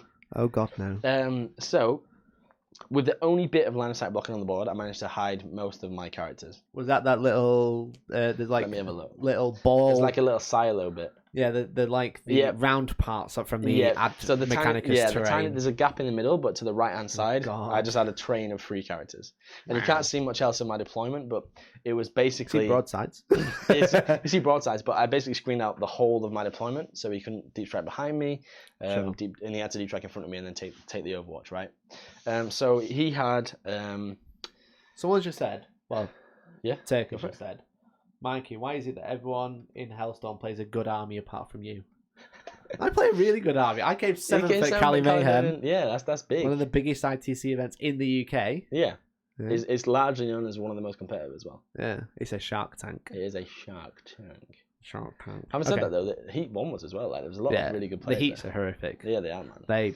People bring I love that line. I've never played Necrons. Rub sand together. Excellent. Here, let me show you what testing. These broadsides, they're just cool. I just like running 9 of them because they look cool. I just love broadside, dude. Yeah, Toby's running a good army because it's not his, but whatever. I can see that army was not fun to play against or play with. But I wanted to. We discussed this before you ended with it. Yeah, we did. We said you've got to win games because soft scores at GW events or heats are really important. Not as much as they used to be, though. I don't know if not as much as they used to be. I don't know if the previous season was 6 for a win, 3 for a draw, 0 for a loss. Is that true? Now it's actually 10 for a win, 5 for a draw, 0 for a loss. So the impact of soft scores is lessened because you get more for a win now, right? Yeah, sure. So the maximum you can get now is 60 points. Yeah. 5 best games and 5 best armies, plus the 5 wins. Plus the 5 wins. So the maximum is 60 compared to the previous maximum of 46. Yeah, now it's more like tiebreakers. Exactly. Which is nice. Which is a really good thing. Not that I'm against sportsmanship and painting to give you scores, because I think it's not a bad thing. I think it promotes good things about the hobby. It stops people turning up with their Loyal 32 dipped because they want to play Imperial Soup. Yeah. And they're an absolute douchebag. So it stops people doing that. That's Chris why Toby it's and I... okay, we teased Toby all weekend for just taking Tau. Yeah, literally. Every single time I saw someone I knew, they're like, oh, you didn't bring Tau, did you? And they go, look at that, that's horrendous, and then slap me on the wrist. So that happened all week. So anyway, back to the game. Game 4 against a guy called Liam with Zelda. Yeah, was he a cool dude? Yeah, it was a really cool dude, actually. Like I said, he was friends with Adam. Yeah. And the guys that they came with were really sound. Yeah. A few beers were shared during the weekend. They run their own events. So they do. Is it Bournemouth? Bournemouth, yeah, that's the one. Yeah, so make sure you check it out. I think I think Adam's going to be running a 200-man. 200-man event in February. Yeah. I want to go to that. Yeah, me too. I want to come 7th. I want to come 2nd. Yeah, cool. Go on then, tell me about the game. Yeah, so... after you spent like 4 hours explaining what Tau were doing and just looking at you horrified. Yeah, so I explained what I did, and he was like, okay, if there's any questions come up... And I was like, if there's any questions that you ask, feel free to ask. I'm more happy to talk you through it. Sure. The last thing I want to do is be like, aha, got you. Gotcha. Yeah, that's the last thing I want to happen. So sometimes when he tried to charge, I'd be like, not sure you want to charge that unit because then this unit can overwatch, blah, blah, blah, blah. Sure. So I was helping him through trying to make the right decision. Yeah. You're telling him what the situation can happen depending on what he's going to do. Exactly. You let him set up the thing, wasn't but then you in the said, dark. if you do this is going to happen. Yeah. He wasn't left in the dark, and it was a friendly game, nice atmosphere. Wicked. Which is good because, like we explained, I'm a bit nervous coming into day 2 because I think if I lose again, I'm not qualified. And then in my head I was like, if I don't qualify, I'm going to get the absolute piss taken. So we're playing Cut Off the Head. Yeah. It's Point, Hammer and Anvil. As you've seen on the picture, I deployed in the corner, desperately trying to save my characters because if they die, I lose the game. Simple as that. Yeah, simple as that. So I try my best to stop him from deep striking within range as well. So if he wants to shoot them, he has to come down later in the game, or just got to clear out your screen before and the drones as well, right? Yeah. So I deployed in the corner. He deployed right at the front. And I'm thinking, oh dear God, he has an auto with a Banshee Mask. I've lost the game already. Oh God. Because that obviously Banshee Mask ignores Overwatch, which is the absolute counter to Tau, right? Yeah. Ties everything up in combat with one charge and everything else gets in. So I haven't gone through his list, and I actually took a picture of it, so I'll tell you what it is. Oh, wicked. Give me a pic. Give me a second. Intermission. Can't do that. We get copyright strike. Oh, yeah. I took a picture of his list printout, right? Okay. So, when the picture loads. Obviously, he has a Wave Serpent. Yeah, looks like he has some striking score. Yeah, so here we go. Spears. We have an Allied Talk battalion. We have his Warlord Autark with Mark of the Incomparable Hunter, so he can snipe characters with a Reaper launcher. It gets better. Wow. So that's his Warlord. He does not like characters. No, with a Reaper launcher, which is a really good setup actually. Yeah. Farseer Skyrunner. Classic. Doom Executioner. Seen that all before. 3 units of 5 Rangers. And then he has 4 Dark Reapers, 4 Dark Reapers, 5 Dark Reapers. Wow, okay, that's so a big investment. 13 Dark Reapers, the Tempest Launchers. Bam, bam, bam. Then he has 2 Wave Serpents with Vectored Engines and Spirit Stones. Sure, nice and durable. -1 to hit. -1. Then he has a Bealtan Detachment, Sword Wind, reroll 1s with a Shuriken. In here he has an Autark Skyrunner with the Banshee Mask. Bloody mask. And the Laser Lance, and he has a Warlock Skyrunner with the Spirit Stone of Anaphalan, which lets you reroll a failed Psychic attempt, which basically gives you your Warlock Rooms of the Farseer. Yeah. Because you only cast 1 power anyway. Exactly. And then he has 3 units of 5 Rangers, so there's the 30 Rangers, and then he has a blob of 9 Giant Spears. Interesting. So it's an old-fashioned Eldar list, really. It's cool. It's cool. It was painted beautifully as well. Yeah, there's a picture of a single Wave Serpent. I don't know if you have that. Yes, there is. And it looks really good, and it was nice to play against a beautiful army. Picture of the Wave Serpent. Ooh, that's sponging. Tasty. Makes me warm. So it's like a cream colour. It's got like blue OSL. Slightly off white, blue and then OSL. purple gemstones. And it's white and pin washed, and like a clean white pin wash just looks good. Yeah. It just looks satisfying. Yeah. So yeah, that was that. He deployed at the front, and he actually put massive mistake. He put his R-type behind 2 wave serpents, probably thinking he doesn't have the damage to kill these wave serpents. Oh, I'll be fine. So he moved forward and put his R-type behind 2 wave serpents, which is a really good idea. Yeah. If you're not playing against 9 broadsides that literally eat wave serpents for days. Yeah. So I killed in his first turn. He was umming and ahhing about what to shoot. Ended up having a bit of a whiffer. Killed about 4 drones, and that was it. Oof. So it was not a very good turn whatsoever. No first strike.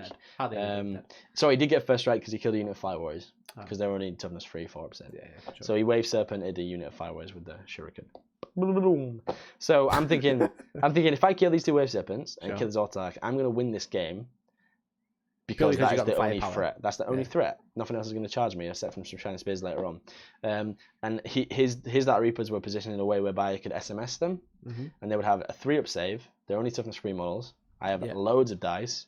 And they will get no benefit from cover, and they have Protect on and all sorts. So I was like, okay, here we go. So in my turn, Hayuma Pods opened up, killed both the Wave Serpents, left the unit perfectly, and Shadow Sun to shoot at the Autarch. So then the Autarch died as well. Which doesn't give me Slay the Warlord, but it does take away that Banshee Mask that I was really worried about. And that was one of his intel points as well. So straight away, I've done very well in my turn 1. To top it off, the SMS killed all but 2 Dark Reapers. So now I have no Autarch. Was that 1 Tempest Launcher and 1 Dark Reaper, was it? Yeah. So no. So we had 2 Tempest Launchers left because we kept 2 X-Arcs and 2 Super units. So 2 Tempest Launchers left. So no Dark Reapers to deal with. No Banshee Mask and no Wave Serpent. So he basically just has Rangers at this point. Rangers and Shining Spears. Rangers and characters, yeah. So in his turn 2, in came the Shining Spears. Deep Strike. And then I did... that +2 to charge. Yep, and I did the old -1 to hit. From my commander within 18 inches. So he deep struck within 18. I did tell him, but that was the best place for him to be. So I made the -1 to hit. So the Shuriken ended up doing not that much damage, which was good because it could shoot through my drones really fast. Obviously out of range with the laser lances because they're only 6 inches. And then it came to the charge, Mikey. And this is where it gets a bit tasty because when you charge Tau Empire for the greater good, any unit within 6 inches of the unit you declare get to shoot you. But because he wanted to wrap some broadsides and kill some of the important characters like Ethereal and Cadra Fireblade, he could win the game. He could win the game if he killed them, right? Yeah. Because I get no intel points. So he declared multiple targets. And so every single broadside and every single character and every single firer alive was in range of every unit charged. So basically, I got a free shooting phase, guys. Great stuff. Hitting on 4s, probably rerolling 1s because as soon as you get Mark Light. Fire the Mark Lights first. I missed with almost all of them, but got 1. So that's all I need. Reroll 1s to hit. Hit on 5s and 6s, rerolling 1s to hit. It's horrendous. Anyway, long story short, he had 2 Shining Spears left. Did he fail the charge? He failed the charge, Raggy. And after he failed the charge, he shook my hand and said, "That's it. I don't want to play anymore." And I was like, he said to you, "I don't want to play anymore." And I was not like, that. Oh no, worries, mate. You've won. I can't win now. He said, "I just don't want to do this." Yeah, and he was like, "That's it. I don't want to do this anymore." Oh, mate. And I was like, I didn't know what to say. I was lost for words. And I was like, "Can I buy you a drink at least?" And he was like, "No, I'm fine." And he actually just went. He said, "I'm just gonna go and sit down." And he went for a long number 2, is what he said to me. So oh shit! I was a bit deflated because I was like, "Man, that's awful." I would have hated to be that guy because if you don't know much about Tau as well, and I was telling him, right, I was being honest and open and saying, "Look, if you charge this unit, I get to Overwatch, blah blah blah blah." And he was like, "I know that, but I need to kill your characters." I was like, "Okay, fine, whatever." He did it, and I killed 8 Shining Spears, and they had Fortune and... Not Fortune, sorry. They had Protect on as well from the Warlock. So they got a free-up invuln. They had a free-up invuln as well. Oh, mate, come on. They had a free-up invuln. Mate. Chris Frozen has said it. Bye-bye, favourite game vote. And that's what we'll come to eventually, but that was that. So... Mate. I'm that's the issue, isn't it? Yeah, for sure. With this sort of event. You don't win nicely. You don't win by going, "Oh my god, that was an amazing play late in the game. This guy got on the objective." It's literally just, "I'm going to thunder and shoot you." Yeah, and that's the thing, because it's like, it's just, especially because he's like, he's not played against Town before. Yeah. He's seen 1 shooting phase. Yeah. Like, so Overwatch is not the same. Yeah, and he only hit on 5s. But realistically, it's just a free shooting phase. It's 72. It's 72, strength 7 -1 D3, and 72 strength 5, 0 AP, 1 damage. And by the way, they're only toughness 3. So they're winning on freeze, and my high yields, toughness 4, sorry. So they're winning on freeze. winning They're on both freeze. winning on freeze. So if you have to face 144 shots that wound on freeze, regardless of how much damage they do, Mikey, you're going to fail 3-up save. It's almost like he needed an autark with ignored Overwatch. With a Banshee Mass, right? Just charging to the middle of you. But the thing is, like, I knew how bad the Banshee Mass would be for me. Yeah, because you played against it because I played against it on the Friday night, right? Yeah. So I knew that I had to get rid of that, and that was my first priority from the off. Yeah. So I was thinking, well, I played that really well. I feel a bit bad because he didn't really know how bad it was going to be. Trip, yeah. Exactly. But how did you feel after it? Yeah, Did you feel shit. Honestly, it's not great. Yeah. Everybody likes to win to a certain extent. Sure. But it is a bit bittersweet. There's like a line in there. Exactly. I would there's much like losing, which is crap. There's winning, which is great, and then there's winning and just being your opponent just being.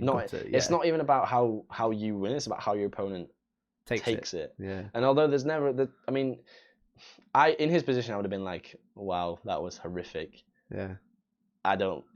It's hard. What can you do? How did I feel? It's a bit like you're queuing at an ice cream shop, Yeah. and there's a kid next to you, right? Yeah. And you get the last ice cream, Yeah. and you eat the ice cream, and he's like, The kid damn. watches you eat. And he's watching you eat the ice cream, and you're Screw like, you, bro. I'm sorry, He's dude. saying that with his very nice way of I'm saying. sorry, dude. This ice cream's just so nice. It's our cell. This nice Yeah. spongy, super clean white paint job, and you table it Take him off. basically turn two. Take him off. Yeah.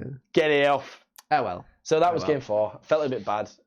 Needless to say, didn't get a favourite game vote from that. Yeah. Unfortunate, but that's the way it is. Yeah. So before we go into game 5, Wooden Spoon Wargaming. Hey dude, how you doing? We met at SNGT, absolute legend. Oh, what hey legend? guys, how do you feel about the terrain stands up at the heat compared to other tournaments? We kind of already touched on this, so Yep. just quickly once again. Yep. The terrain's there's not enough. It's too Aesthetically, inconsistent. top tier. Looks amazing. Functionally, middle. Inconsistent. Yeah. Yeah. Yeah. They are now using the ITC low level blocks line of sight, which is Uh-huh. cool, which I think is good change, but they've announced it They announced it on the day during deployment. So not in yeah, the so rules it's a pack. bit Rules pack day before, everyone gets an email. Fair enough. great stuff. Can change your list at that point. Can't change the list when you turn up, can you? Exactly. So. Exactly. And terrain being good on the top tables, Chris, that's still not fair though because you have to get to the top tables, right? Yeah, exactly. So, So bottom tables are like cool. Like Yeah. bowling ball. Someone's Yeah. just lost with 7 broadsides. And now Exactly. I'm playing that. And table 1 was actually table 57, just renamed to table 1. So in game 2, the reason why I had no terrain is because it was the last table, right? So if you're playing game 1, if you're playing table 1, regardless of what army you play, you want dense terrain because it makes the game better. Yeah. More Imagine dynamic. Imagine if I was playing against someone with like a foot slogging army, and it's literally just straight down the middle. I just shoot them off the board. Yeah. Table 1 as well. That's not You bad. just do it in the charge phase, if not, Toby. Yeah, exactly. I don't need a shooting phase. Just doing the chat. But that's what should happen against the Armigers if it was just a Crusader. But because I Yeah. misplayed that, it was 3 Armigers. Yeah, 3 So- separate charges. exactly, You've got to and split you- against. you- Because now, if you're for a greater good, you have to declare Yeah. which are for a greater good and join the charge phase. It Exactly. used to be, before the FAQ, was you get charged, you overwatch, and then you go, okay, now this unit's going to overwatch. And now this unit's going to overwatch. So Yeah. I did do it sequentially, as in like when he says I'm going to charge, I went okay, that will, and Yeah. that will. And that's But how I didn't it's now realize there played. was. Oh wow. So it that used could to have be been you amazing just keep choosing. until he died, and then you go, okay, Yeah. this unit hasn't shot. You can shoot the next one. Exactly. That's really good. Yeah, broken. That is a bit broken. Horrific. Yeah. Especially with 9 broadsides. Yeah. Charging the unit, charging the unit of drones, and you're getting shot by 9 broadsides now. Yeah, that's not fun. So, That's not fun. Ooh. yeah, no worries, dude. Obviously, we're live, so we go back and drop questions. Just we can't go full detail about terrain because we're going over it. No- so, no game worries. 5, Toby, you're 3-1. Yes, I'm 3-1. I'm thinking, okay, I'm You've nearly made there. 0 I'm friends. Nearly so home and far. dry. 0 friends, but Sounds like the only friend you made was someone else using broadside, and it's because you knew and other me. people. And Mark, you already knew. And other people that play Tau because they're like, "Whoa, nice Talix." I'm like, "Yeah, dude, same, Yeah. same, dude. How many broadsides have you got? Only 7. Get out, Scrub. you weakling." Less than 9 scrub. Power. So game 5, I'm thinking, wow, Is this your deployment in this building? yeah, because you can see all the drones, right? Yeah. So I'm thinking, wow, that looks cool. You can't target my drones. But What's he playing? so his list. What's his name? His name was Alan, but it was spelled ALUN. Alon. Alan. Alan. Alan. Alan. Was he a cool dude? He was a really nice guy. Did actually. you upset him? No, he nearly upset me, Mikey. Do you want to know what he brought? Did he bring Tau? No. Did he bring Orcs? No. Did he bring Sisters of Battle? No. Did he bring Eldar? No. Oh, what did he bring? He brought Custodes, Mikey. Wait, Custodes? hold that thought, people. Oh, Custodes. He had So he had like loads of dudes. Yeah, with so shields he had and really swords. fluffy army. He had loads of dudes on foot. Just kidding. Let's have a look. Yeah, it's, He got the Orion gunship. It is horrific. This is the best thing, right? When these rules first came out, I was like, look, guys, run 3 of these with Charge of Valoris and just and a -1 to hit banner, and you will laugh all day. That thing is huge. It is huge. It's like 300 quid as well. It's like that big. Like this big. Yep. It's about 30 centimeters across. Yeah, literally. It's and he's balanced horrific. it on a slope flying like an base. absolute madman. Yeah. And it's just thick resin. You could knock someone out with that. Yeah. Just lob it at the head and knock them out. Mikey, you want more free view bat reps? Mate, I put out a free bat rep nearly every week. Yeah, there you go. There's always Dude. premium bat rep every week as well. There you go, Just Steve. not this week Steve because Turner. Steve Turner getting mad at me. I accepted his friend request, and now he's shouting at me. Yeah, Camelot 96, the effing gunship. Couldn't have said it better myself. So we had that. Gunship. He's got 2 Caladius grav tanks, which are flavour of the year currently. Yep. Forge oil flavour. Tastes like sherbet because they're absolutely horrific. Also, when I did the Custodes review, I said you should just run 3 of these in a spearhead, which everyone is doing with Charge of Valoris. High tier competitive Imperium super lists. I remember we played very shortly after No Retreat, and you played Pure Custodes, and you had 2 of them. I only had 1. You had 1, and I was like, that's really good. And you were like, yeah, it is. Everyone should play them. And that was a year ago. And now they were 270 points at that point. Now they're 185. No, it weren't 270 points. It was 315. I looked at your Storm Raven, and you're like, can you kill it turn 1? I was like, probably not. And then I just killed it. Yeah, you literally killed it. I was like, they have like, Caladius have like 8 shots. Strength 8, minus -3. -4. -3, 4 damage. One or the other. damage. Okay, yeah. So that's horrific. Straight off the bat. And 6 shots of strength 6. It's -2, yeah. Because it's -2, like a and that's heavy 1 bolter. damage. Yeah. Yep. And it hits on 2s. And he has a Teloman. Moves 14. Yep. Fly. Invuln. -1 to hit with the banner. Yeah. Horrific. Teloman Power with of the Machine same Spirit. guns. 2+ save. Teloman has the same guns. Just No, less no, he shots. doesn't. He had the they're more AP and more damage. Right, okay, so you can take multiple. He has the Teloman can take. The same he gun. has the 4-shot one. Right, okay. 2 shots the per round. Strength 9. Yep. -4. Flat, D6 damage. no, it's like Also. flat 4, flat 3 damage. Right, okay. So basically like -5 though. cannons. Right. -4 or 5, and I was like, that's a lot of damage. Guess who's running 3 at Heat 2? Says Camel at 96. You running 3 Pretty Orion much, gunships? pretty much everyone. Or Is this 3 Orion gunships or Caladius? Caladiuses? Because Probably Caladius. there was about 6 or 7 people with Caladiuses. We want. Nick says, yeah, but we want free view game every day. If you want a free view game every day, subscribe to Premium. Yep.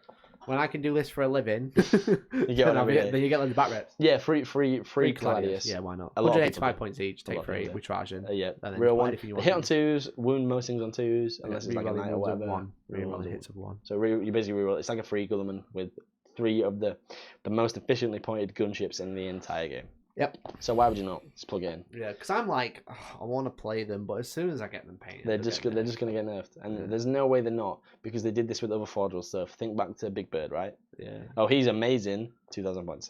Yeah, that's the thing, because they made them like what I would say slightly overcosted. I think they should be like 250, maybe just shy of 300. Yeah. They were 350. Hi Jake, welcome. And then they made them to 185, which is just madness. It's considering they're better than a Land Raider in every way, shape, or form. They have 2 less wounds. Worse save. They got 3+ save. Yeah. They got 5 up invul. 6 up in them. Is it 6? That's interesting. Sure, it's a 6 up. I can get the rules. Shall I have a look? Well, regardless, they have better guns, right? And they're 185 points, and they can fly, and they still have power of the machine spirit. We've got the book here, so we'll check it out. Look at this printout. The little I'm a printout. Professional. They're 210 currently. Camelot says. 210. I thought they were 185. Is that with the right? Is that with the best? Might be with the right that. The best gun loadout. And Still, all that. 210. Anyway, that's the list, Mikey. Yeah, they have a 3 up save. Oh, they do have a 5 up in one. My bad. 5 up invul, cool. Yeah, they don't suffer minus for shooting, moving. Sorry, -2 to charge. And then they have the the horrific. twin Iliastus accelerator cannon, which is 16 heavy 8, strength 8, -3 DP damage. Straight like 16-inch range.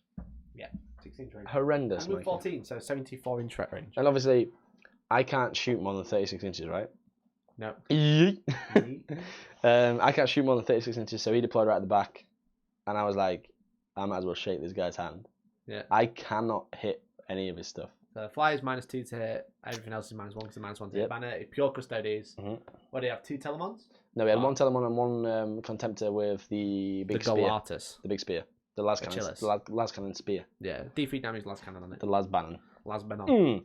Yeah, so he went first actually, and I was like, That's not that bad because I'm not in range, but I thought I'm going to lose the game because he's got 7 Just million gonna shoot shots the at crap 7 out of you. million minus AP. That do Outshoot 10 you, million just damage. So he went first. His Orion gunship flew next to that building. So you see where all my drones are, Mikey, if you can go back to my deployment. Go back one.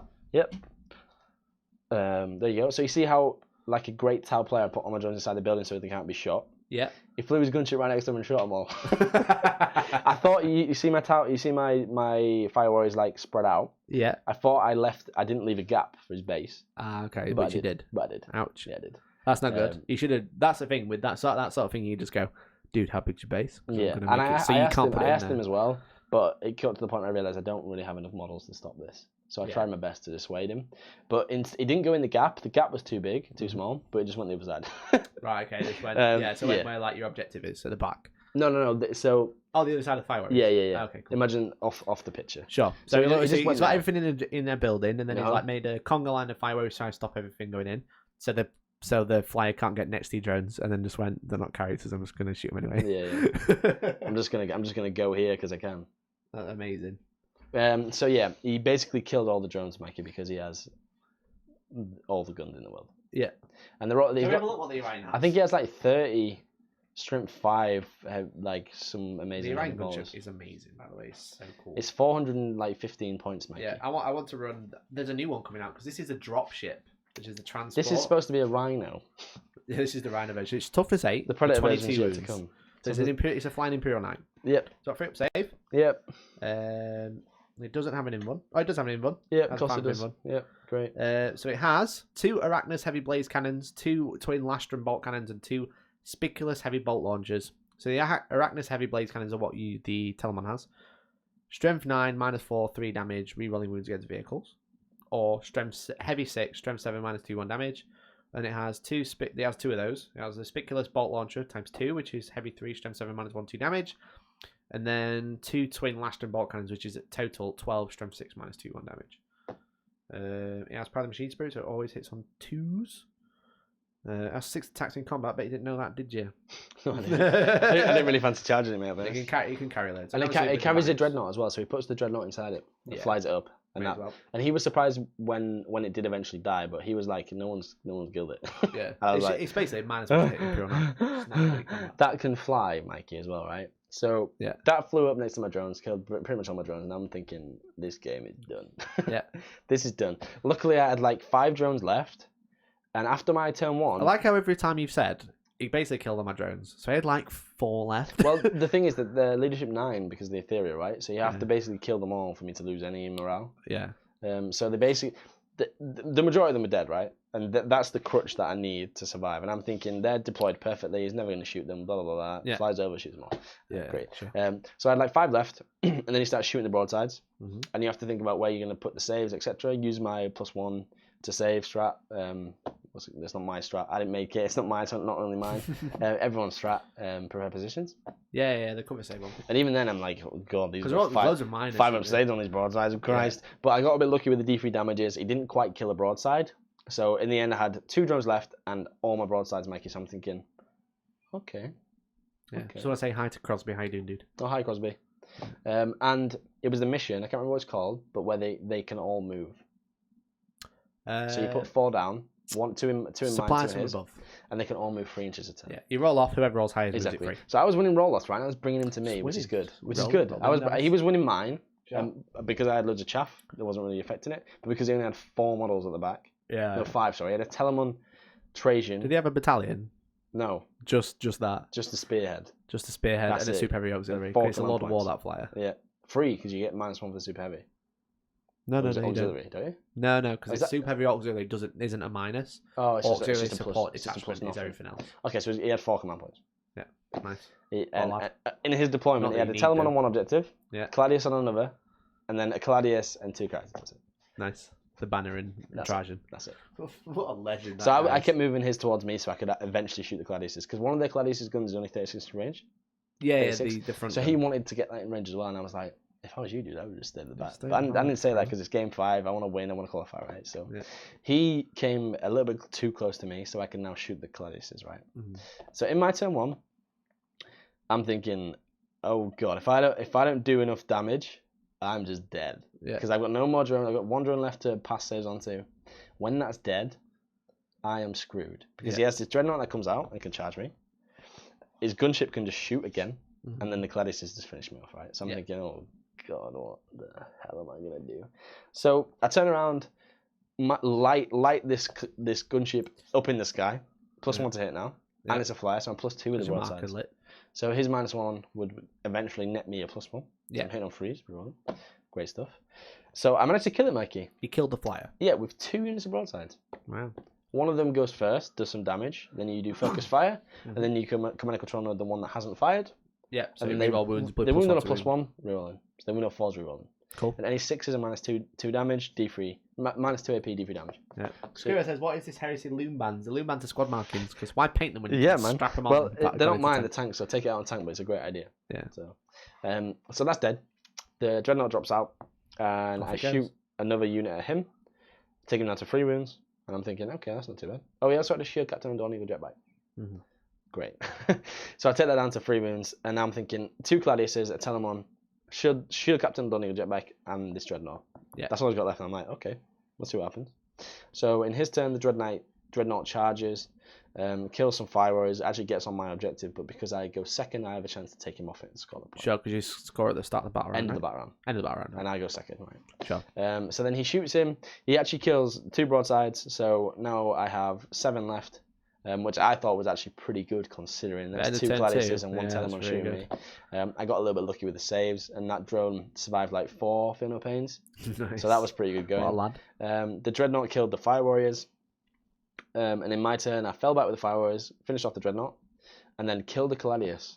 So now in his turn 3, he has a Caladius, a Telemon, and 2 characters, and the Shield Captain on a jetbike, which was getting very close. Very close. They're pretty fast, those boys. Very close. Yeah. So in his turn now, he brings the Shield Captain up, kills another 2 or 3 broadsides and shooting. Sure. So I've got 5 broadsides. My objective is safe. Nothing's going to come near it. Both of mine are safe, sorry, because nothing can come. Because he's basically got to stay at the back now. Just exactly. It's just your gallery. Yeah. Shooting gallery. It's just shoot. Sure. And then his Shield Captain comes in, charges the broadsides from out of line of sight, Mikey, which is very bad. Sure. So basically, all my broadsides are wrapped, all 5 of them. Oh no. Yep. And I'm like, oh dear God, what the hell am I going to do? What's going to happen now? All 5 of my broadsides are wrapped. I'm on my objective, so I'm still scoring, which is fine. And this is his Warlord. So that could give me another point. I'm like, the guy on the back. Okay. What Warlord trait did he have? Can you remember? What did he do? He had the rerollable charges. That's a relic, right? The bike, yeah. And a 3+ armor invulnerable save. That's just the bike. I don't know what his Warlord trait was. Fair enough. Why do you ask? I'm just curious. No, I don't know. Because there's lots of cool Warlord traits for a Custodes. So that's why. All I knew is that he had a 3+ invul. Yeah. And a rerollable charge. So that's the Auric Aquilus, which is a relic. That's the one that everyone has, right? Yeah. Reroll charges and 3. I can't remember what the Warlord trait was, if I'm honest. But it was definitely his Warlord. So he's wrapped me. It's my turn 4, and I'm like, oh dear God, I'm going to lose because there's no way I can get out of this. So I fall back. I forgo shooting, obviously, with all those 5 broadsides. And up steps Commander Shadowsun. Here he is. She is. Shoots him. Bam, bam, bam. Bam, bam, bam, bam. 3 damage. He's not dead, Mikey. The Shield Captain's still alive, bro. He's not dead. During this time, my Cyclic Iron Commander drops down because I deployed it in Deep Strike. And shot at the second Caladius and took like 4 wounds off. Not bad going. So that's a massive distraction for him. And his Shield Captain's deal with here. the commander now. Yeah. So in his turn, this is his turn. This might have been his turn 4. I might have stepped ahead. So his turn 4, he ignores my broadsides, flies in to kill my Warlord, kills my Warlord, and tries to get onto my point. Not Shadowsun, it's the 5. Oh, the commander, okay. So he gets another point, which is really important because it's going to be my turn 4, nearly turn 5, and I might not be able to get it back now. And then his Caladius was actually distracted by my commander, shot my commander, so I've still got 5 broadsides. And then the Telemon killed the broadside as well. So now I've got 4 broadsides, no commander, his Warlord in the open, not in combat, didn't get locked, and I have Shadowsun and 4 broadsides. So Shadowsun actually killed the Shield Captain with the 2 fusion blasters. Bam, bam, bam. She only did like... She never shoots. She just goes, you guys reroll. She finally shoots, kills the Shield Captain. Amount of damage. Do you get a Feel No Pain for a Warlord trait with Custodes? Yes. That's the one he had. He had a Feel No Pain. Yeah, 5 up, is it? Yeah, that's the one. Yeah. So because you have a 6 up in Psychic against mortal wounds. And then a 5 up against everything with that Warlord trait. But yeah, the Warlord trait's fab. So it makes him super tanky, that's I did just enough damage. Bearing in mind I'm doing 2d6 but the highest every time they go through because he's within 9 inches. So just enough damage, which was like, oh, Jesus Christ. That was very tense. And then I killed the Caladius Mankey. Ooh. So now he's got a Telemon and 2 characters left. That's it. On the board, that's it. Ooh. And I'm thinking, okay. Yeah, Danny says it takes a -1 to hit. That's why I asked, because there's a -1 to hit baller trait on the custodian. Oh, okay. Oh. I don't know which one he had. It was a very good one, though. Yeah.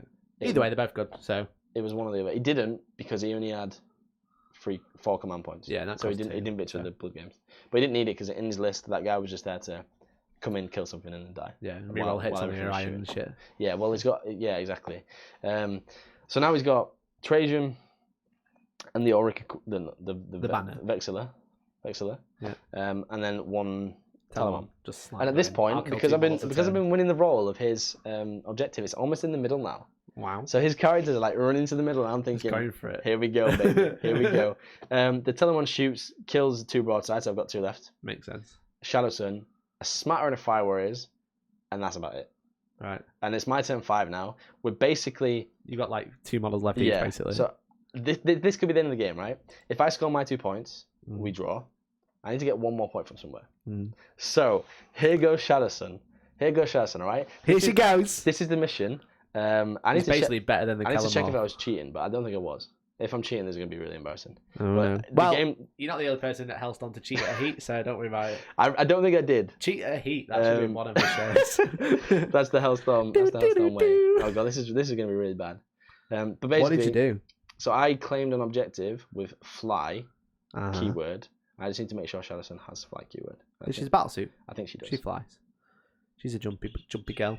She does. Praise the Lord, I didn't cheat. Thank yeah, so it's applies to them both because they're flying objectives. If you've got fly, you can't have as having obsec. Yeah, you can't have Obviously, obsec. troops have obsec as well, so troops would probably outscore it because it's number of models at that exactly. point. So he has 2 characters in the middle.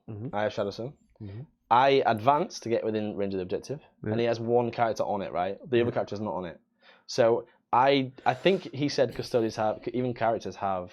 Objective secured. So at this point, it just goes back to obsec, so no one scores the point. I'm thinking, I've got the point, I've got fly, and he's like, sorry dude, I've got obsec. I'm like, great. So no one has the point.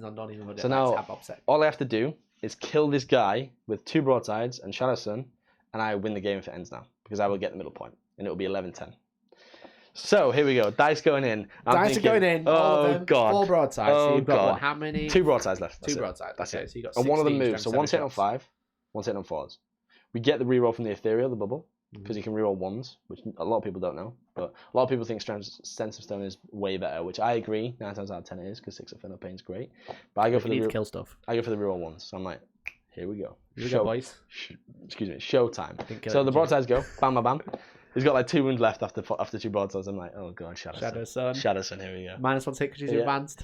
Here we go. Hit on 5s, you're rolling 1s. Here we go. Oh, you're on 4s. Probably. So we roll the dice. I hit with 1, win with 1. He fails his save, and he does like 2 damage. He's got like 1 wound left. Oh no! And I'm like, oh god, we're drawn. We're drawn. And then he rolls a dice, so the game continues. And I'm like, praise the Lord, praise the Lord. And miraculously, he shoots Shadow Sun, but I have some like Fire Warriors running up, and they score me Line Breaker. I kill his characters, don't score the middle point, but he doesn't, which is important. So he only gets 1 point because he scores from his Telemon at the back. Sure. Doesn't score from the middle. Yeah, And I get Line Breaker as well, so I win by 2 points. Nice. So in the end, it's 13-11. Wow. I'm like, we don't even roll to see if the game continues, because at that point, he couldn't outscore me. You can get 1 point, but you're I'm going to get get 3, Or maybe 3. 4 with Line Breaker. Yeah. So that was it, Mikey. And we end 4-1. 4-1. And I'm thinking, broken list. wow.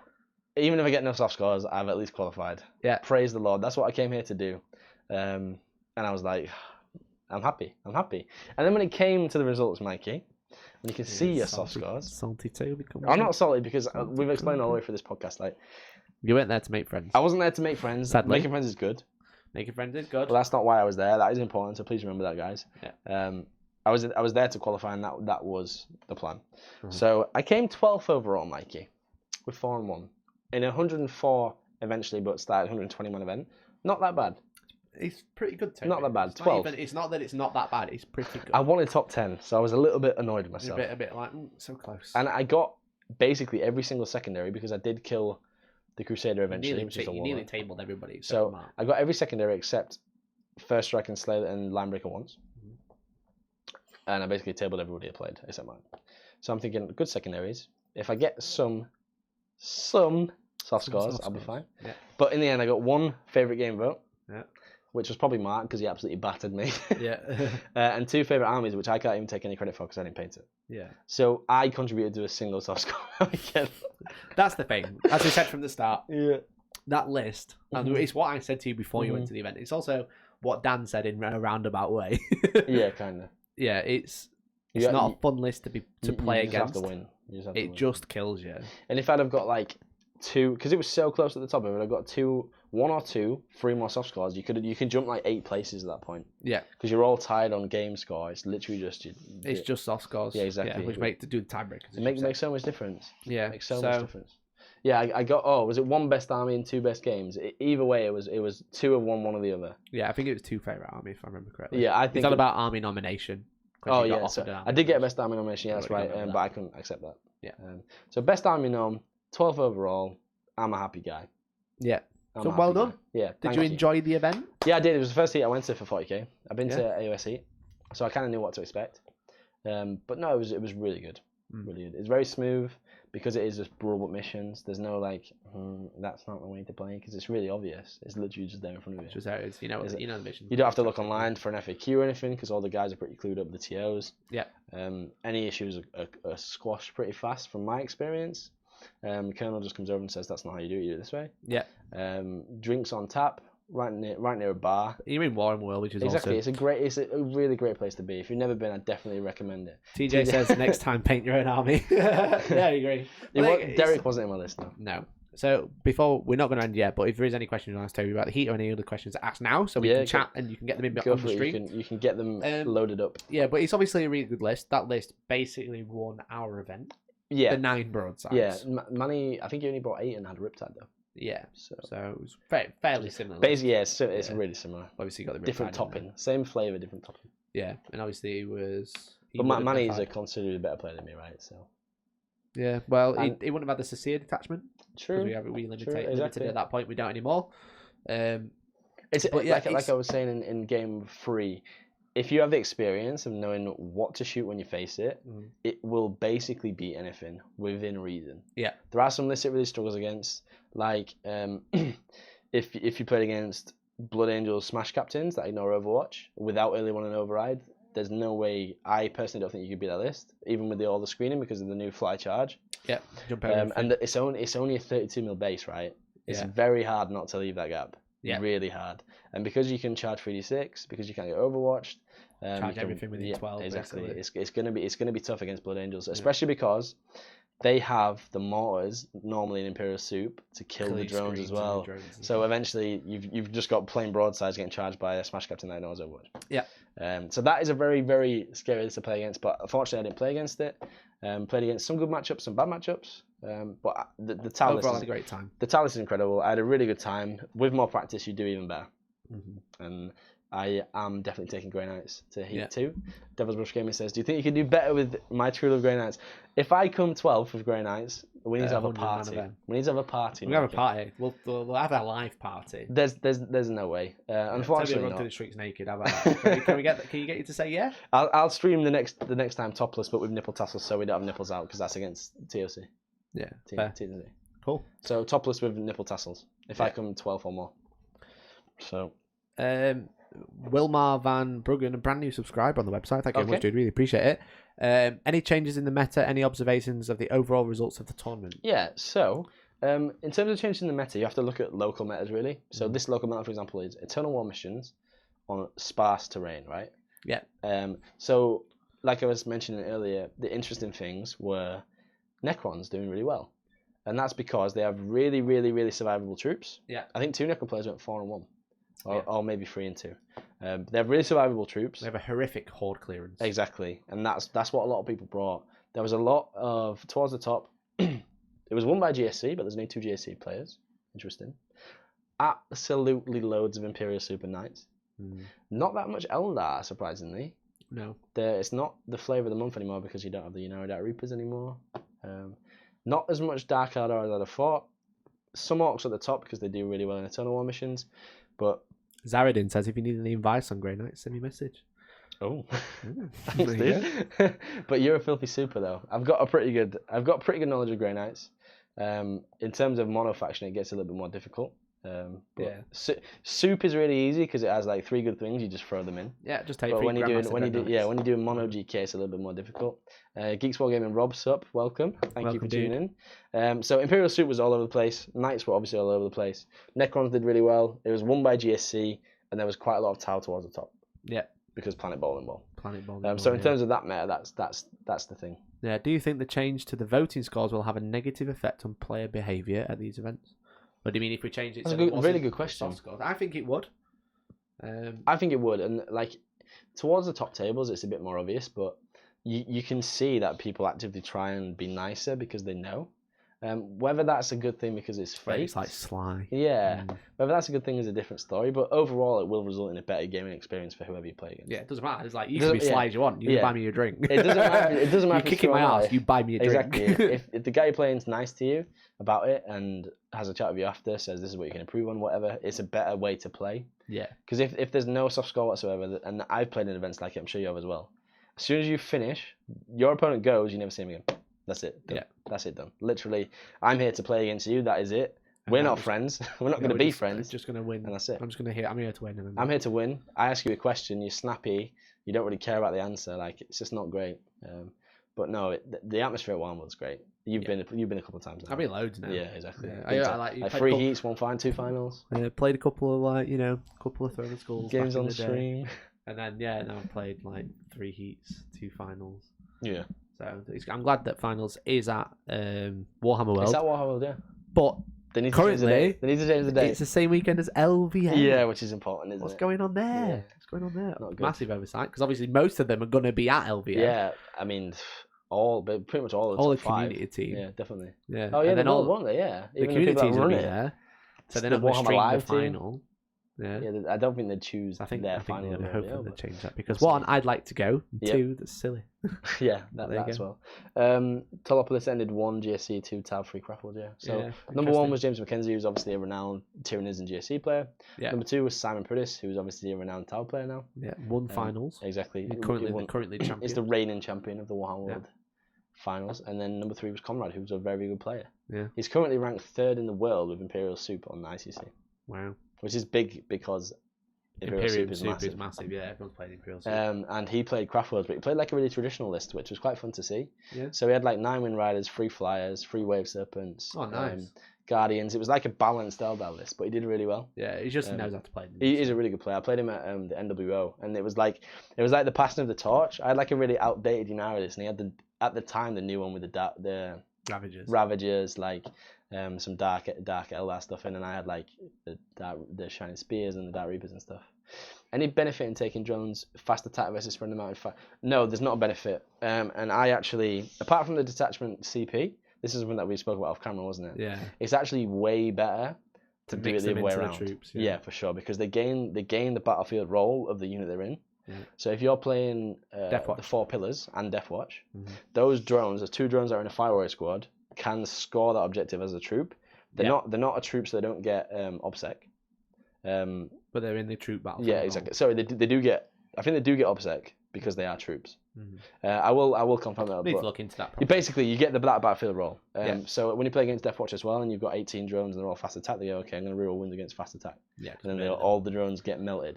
Yeah. And it's also better if I could rewrite my list, I'd probably have 6 units of 3 instead of 3 units of 6. Yeah. Because then when they do shoot them, you're killing 3. Someone has to shoot a 24 shot Hurricane Bolt or a unit 3.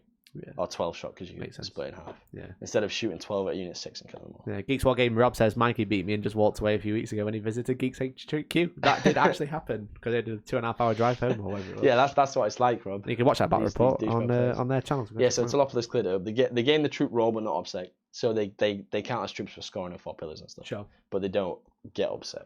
Yeah, Conrad is a really good guy. I played him loads. He used to come to the Sanctuary events quite a lot. Oh, did he? Him and his brother Felix. And they live in London as well, which is crazy, right? Crazy. They travel literally all over the place to play Warhammer. And that was before ITCs. There's no points available. Yeah, exactly. Just coming for the fun of it. I played him when 8th edition first came out, and he had like 4 Storm Ravens. Yeah. And I gave him his hardest game of the day. I had Guilliman and Centurions that ignored cover and stuff like that. Crazy. Epic. Back in the day. What is your primary streaming platform? Normally watch on YouTube, but if your preferred platform is Twitch, we don't really have a preferred platform, do we? No, so mainly when we do podcasts and stuff like that, we do it on both. If I Yeah. ever did some random streams, I mainly do it on Twitch. Yeah. But we do stream on both, and I have both chats up, so you can basically choose. What you Yeah, want to we have them all up. Yeah. All of them. all of them. So we don't have a preferred, but if you have a preferred, then stick to it. Basically. Yeah. We would rather you enjoy your experience more than we enjoy Do what it. you like. Yeah, anything that's you the like, chill out. non-political way of saying it. Do what you like. That's the Do what Mikey you want, response. Adam Betts, alright? Have a good time though. Have you got your... No, someone asked me that earlier, actually. I haven't got my invite yet. In a couple of weeks. It will be coming, so I'm not stressed. Yeah. Do I take Grey Knights to the finals? Who knows? Up for debate? Probably not. Yeah, we'll see. Probably not. But obviously we've got Heat 2 to look forward to now. Yeah. My list has just been trashed because Yeah. I shall tell you the message I sent. So obviously I have Colonel's number. But so, we're currently brewing up a substitute, aren't we? And it's substitute, pretty yeah. horrific. So I messaged the Colonel this morning. Okay, for those who don't know, Colonel works for Warhammer World. Yeah, he's obviously from And he's Tabletop part of the Tactics. events team. Yeah, he used to be in Tabletop Tactics. Well, he is in Tabletop Tactics, but that's his nickname. He's actually called Jamie. Jamie. But he's basically the events manager. So I messaged him this morning. I said, "Hey, dude, I like you." Hey, dude. I said, "I have a question for you." Totally off the record.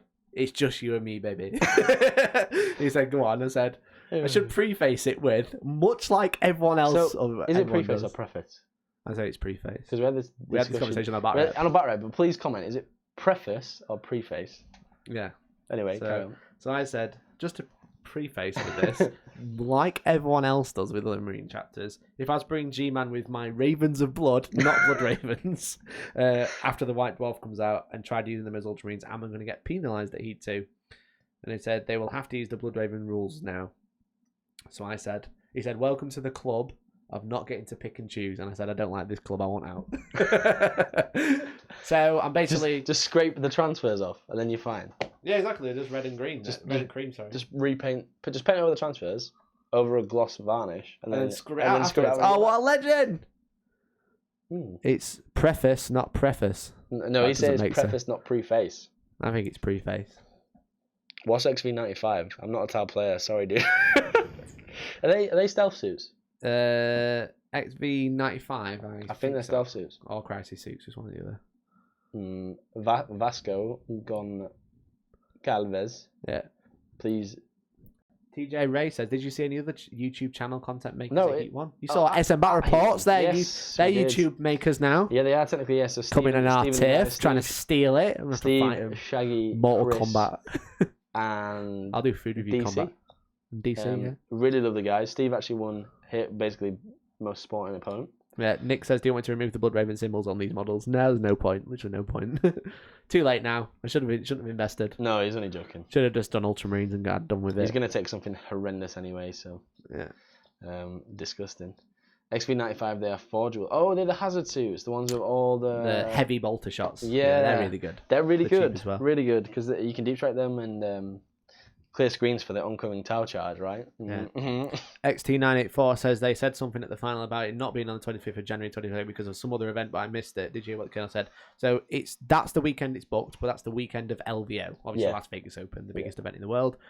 Most of them are going to be there. Also, most of the players are probably going to be there as well. The ones at the high end. So, Mikey, I don't want to annoy you, mate, but a lot of people are saying preface. I'm going to go on Google, right? Let's go on Google right now. And then do the announce. No, but she doesn't know. Google pronounce. She doesn't know, man. She's not educated. You're not going to be able to hear this if you listen on the podcast unless I remember to put it in, which I probably didn't. Sorry in advance. Here's a reminder for Mike to put this in on the podcast.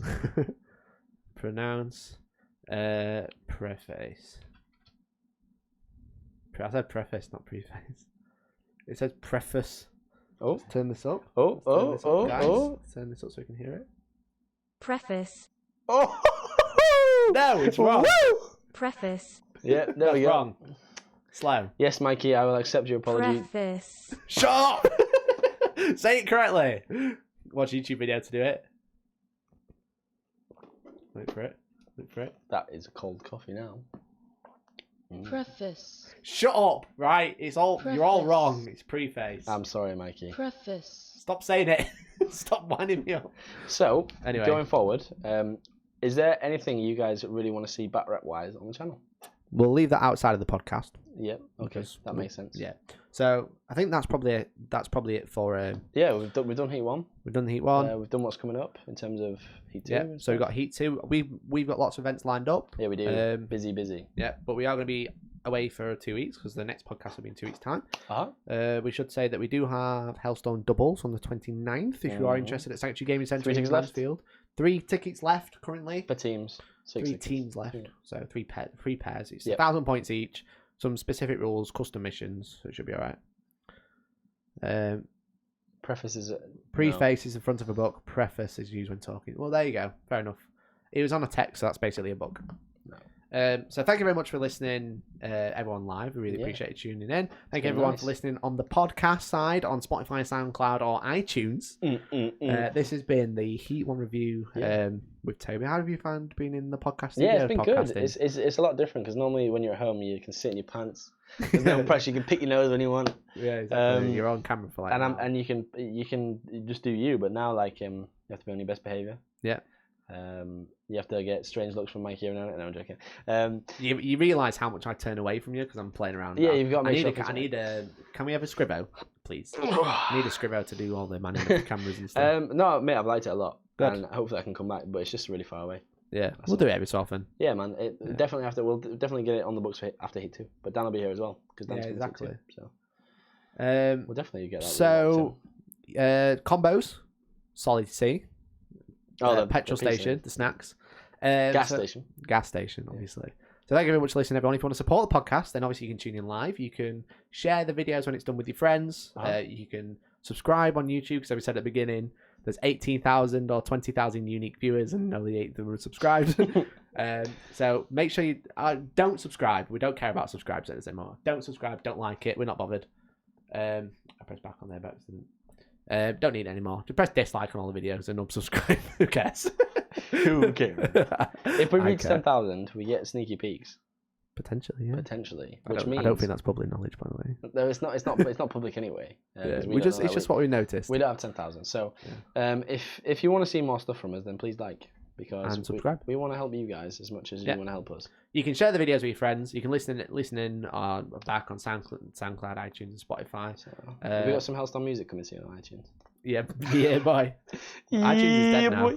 So I can't. No, it's not, because I spoke to someone at work today and they said they still listen. It's Apple Music now, though, right?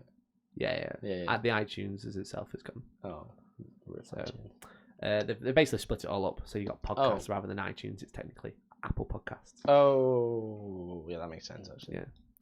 So you can follow. You can follow on Twitch. Obviously, you can subscribe and join on YouTube. Get some emotes in the chat, and also you can check out Hellstorm Wargaming.co.uk. Check out all our back reps, all our extra content, and obviously subscribe for $3.99 if you like. Please subscribe. So thank you very much. We've been Hellstorm Wargaming. This has been Toby in the house. Hi, Toby. In the house. This has been Mikey. Thank you very much for listening, everyone. And we'll see you in 2 weeks' time when hopefully we interview Zach Becker from the LGT. Have a great 2 weeks, people. Bye. So that's the end of the podcast, boys. We hit just 1 second. No, less than 1 second over 2 hours. Wow. Of the podcast. Let's save that. That's pretty good. Pretty decent. 2 hour podcast. Anything else to add, anyone? Any other questions before we go? Toby, do you think we're going to be able to sneak a game in at 25 to 9? It's looking bleak. Maybe. It depends if I tell me. I can tell you in 110. That's true. Lol. No, I'm joking. I don't have work tomorrow, fortunately. So it's all on you, mate. But I do have to travel an hour and a bit home.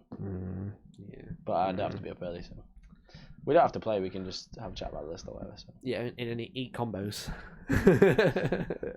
They're actually okay. Yeah, they're pretty good, actually. I'm not a massive fan of cheese, which is why I don't like the cheddar cheese ones. But yeah, you just can eat all the pepperoni ones. That's fighting talk from Toby, yeah. I definitely wouldn't table Mikey in 110 with the broadsides, because you just deploy 36 inches away. Yeah, I'd be like, GG, bro. No, GG. thank you. Notes for next time. Definitely accept that chair and not a stool. Yeah. My back is going a bit. Yeah. Well, we'll keep it short and sweet then, guys. So, thank you very much for listening, everyone live. We do really appreciate you tuning in. Thanks everyone for all the support. The main support is obviously watching the videos, which is amazing. Where are you from? You're travelling now? He's from north. Oh, I'm in York, lad. Mate, we got 38 views on YouTube. That's pretty. Yeah, so we got 69 in total.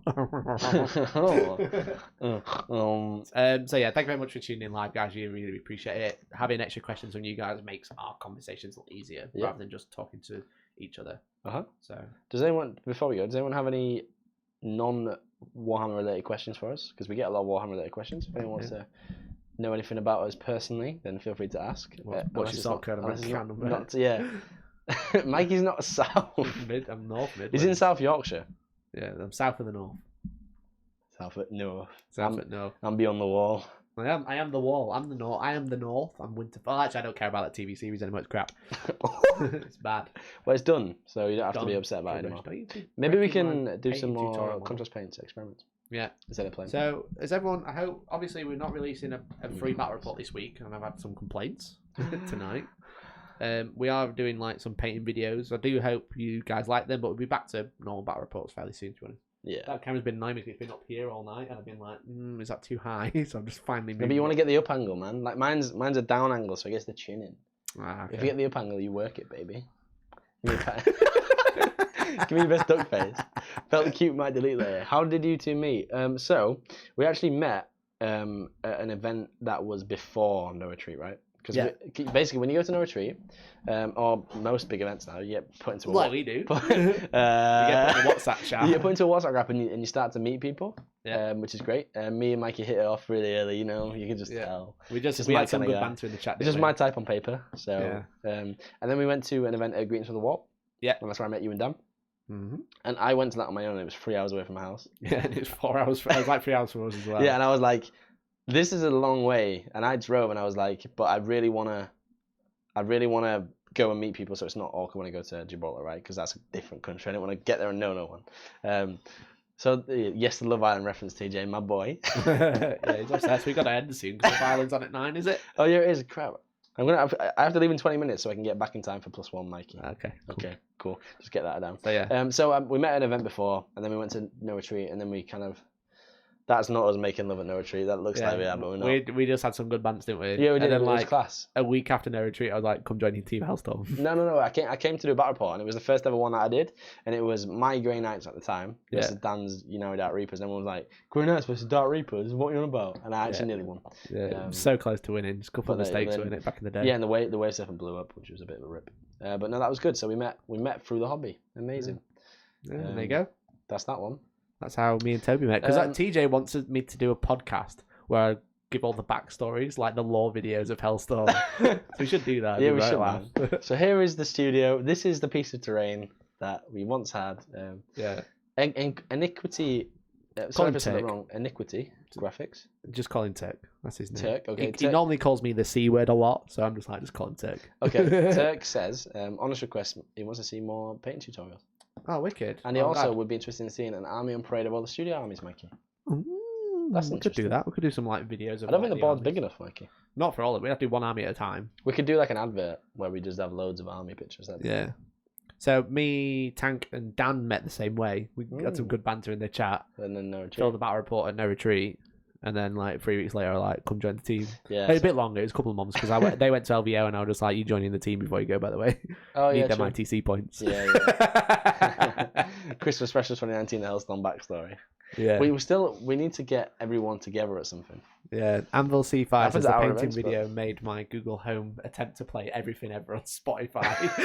Because did you watch the contrast video? No, I haven't watched it all. I watched the start of it. So you've seen the bit where I'm hypnotizing you? Yeah. I'm like, you must paint everything ever. You won't be able to stop until you're done, which is never. If anyone does have an Alexa play Despacito. Yeah. Sorry, Dan, I'm only kidding. Did need them ITC points though. It was like double win. I was like, I get Dan and I get loads of ITC points in the team. No, it was like we get Tank and ITC points, but now we have Dan as well. And then we have to take Dan as well. No, it's good. It's good seeing the team get bigger, really. Yeah. Because a lot of people, I mean, there's a lot of us, but a lot of people, obviously no one sees what goes on behind the scenes. And there's a lot of chatting with everyone. There's loads of input all the time. Everyone has a lot of input, yeah. Exactly. Yeah, I got more points than Toby. It's just in my house, that's why you just see me all the time. I came second, Dan, not third. Yeah.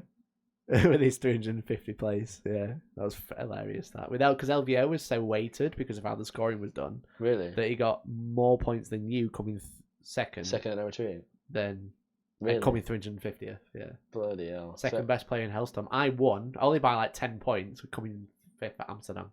120 man. So you just have to wait. You got 10 more points coming 5th at a 120 man event than 350th. 800 man event. What? But they've changed it now, so it's So not quite as tight. It's Oh, not quite heavy. that makes sense for them selling tickets, though, right? Yeah. Anyways, boys, nice stream. Good work, Toby. Catch you in the Hellstorm Facebook group. Don't forget the Hellstorm Facebook group, yeah, which you can join if you're a subscriber. Please, yeah, we'll see you all there. Thank you for tuning in. Like Mikey said, keep messaging and posting in the Hellstorm Premium community on Facebook because it's a really good way of getting to know you all. Obviously, would like you to subscribe, but if not, just watch videos and turn our block off and stuff like that, just to try and support us. That's the best way you can. It does mean a lot. And the growth from like getting more videos out is like super exponential, right? Mm-hmm. The second that any of us can do this full time or completely take it on as a career, the amount of videos we can get out just skyrockets. Yeah, and that's realistic. And we all have 9 to 5 jobs, especially me. I have a 9 to 5 job, and I do all the editing. You're the only editor at the minute. So, and this is not us trying to beg or anything like that. So please don't think it is. But as soon as we can do that, we will get content to you very fast, very detailed, and it will be great content. The irony is, the more people that subscribe and pay for stuff, the more we can do free. Yeah, it's bizarre. It's really a bar ironic. concept, but it is. That's the way it works, yeah. And then also, as Turk says, if we get rid of me, then it'll make the channel better. It makes so it anyway, prettier straight away. Yeah, on that one, we are going to go now. Enjoy Love Island, guys. Peace out. We'll see you in 2 weeks. Thank you very much, boys. We will. We're probably going to raid someone on Twitch, so stick around for a couple minutes if you're on there. But if not, love you and see you later. Peace. Bye. That's how you dances. That's it. I don't know what I'm doing. I've run out of stuff to paint. You can only have one.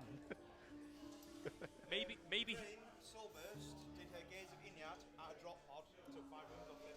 Has anything died yet? I'm ready for my... So she did that silly double smite and took 5 mortal wounds.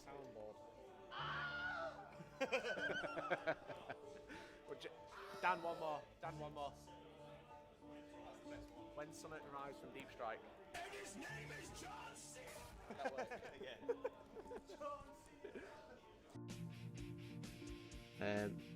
Don't you look at that, you cheeky boys. He has strength 10, toughness 10, 60 wounds, 5 attacks, 3+ save. We're playing Warhammer 4. Thank you on the first. 0, 0, 0. Tinder match, yeah boy. Weapon skill 4, BS2, void shield 3+. Let's chat with her. I'm pretty sure they do that in IRL. I mean, I could probably do it. Dual 988, thanks for the follow. Get in the metal box. Thank you.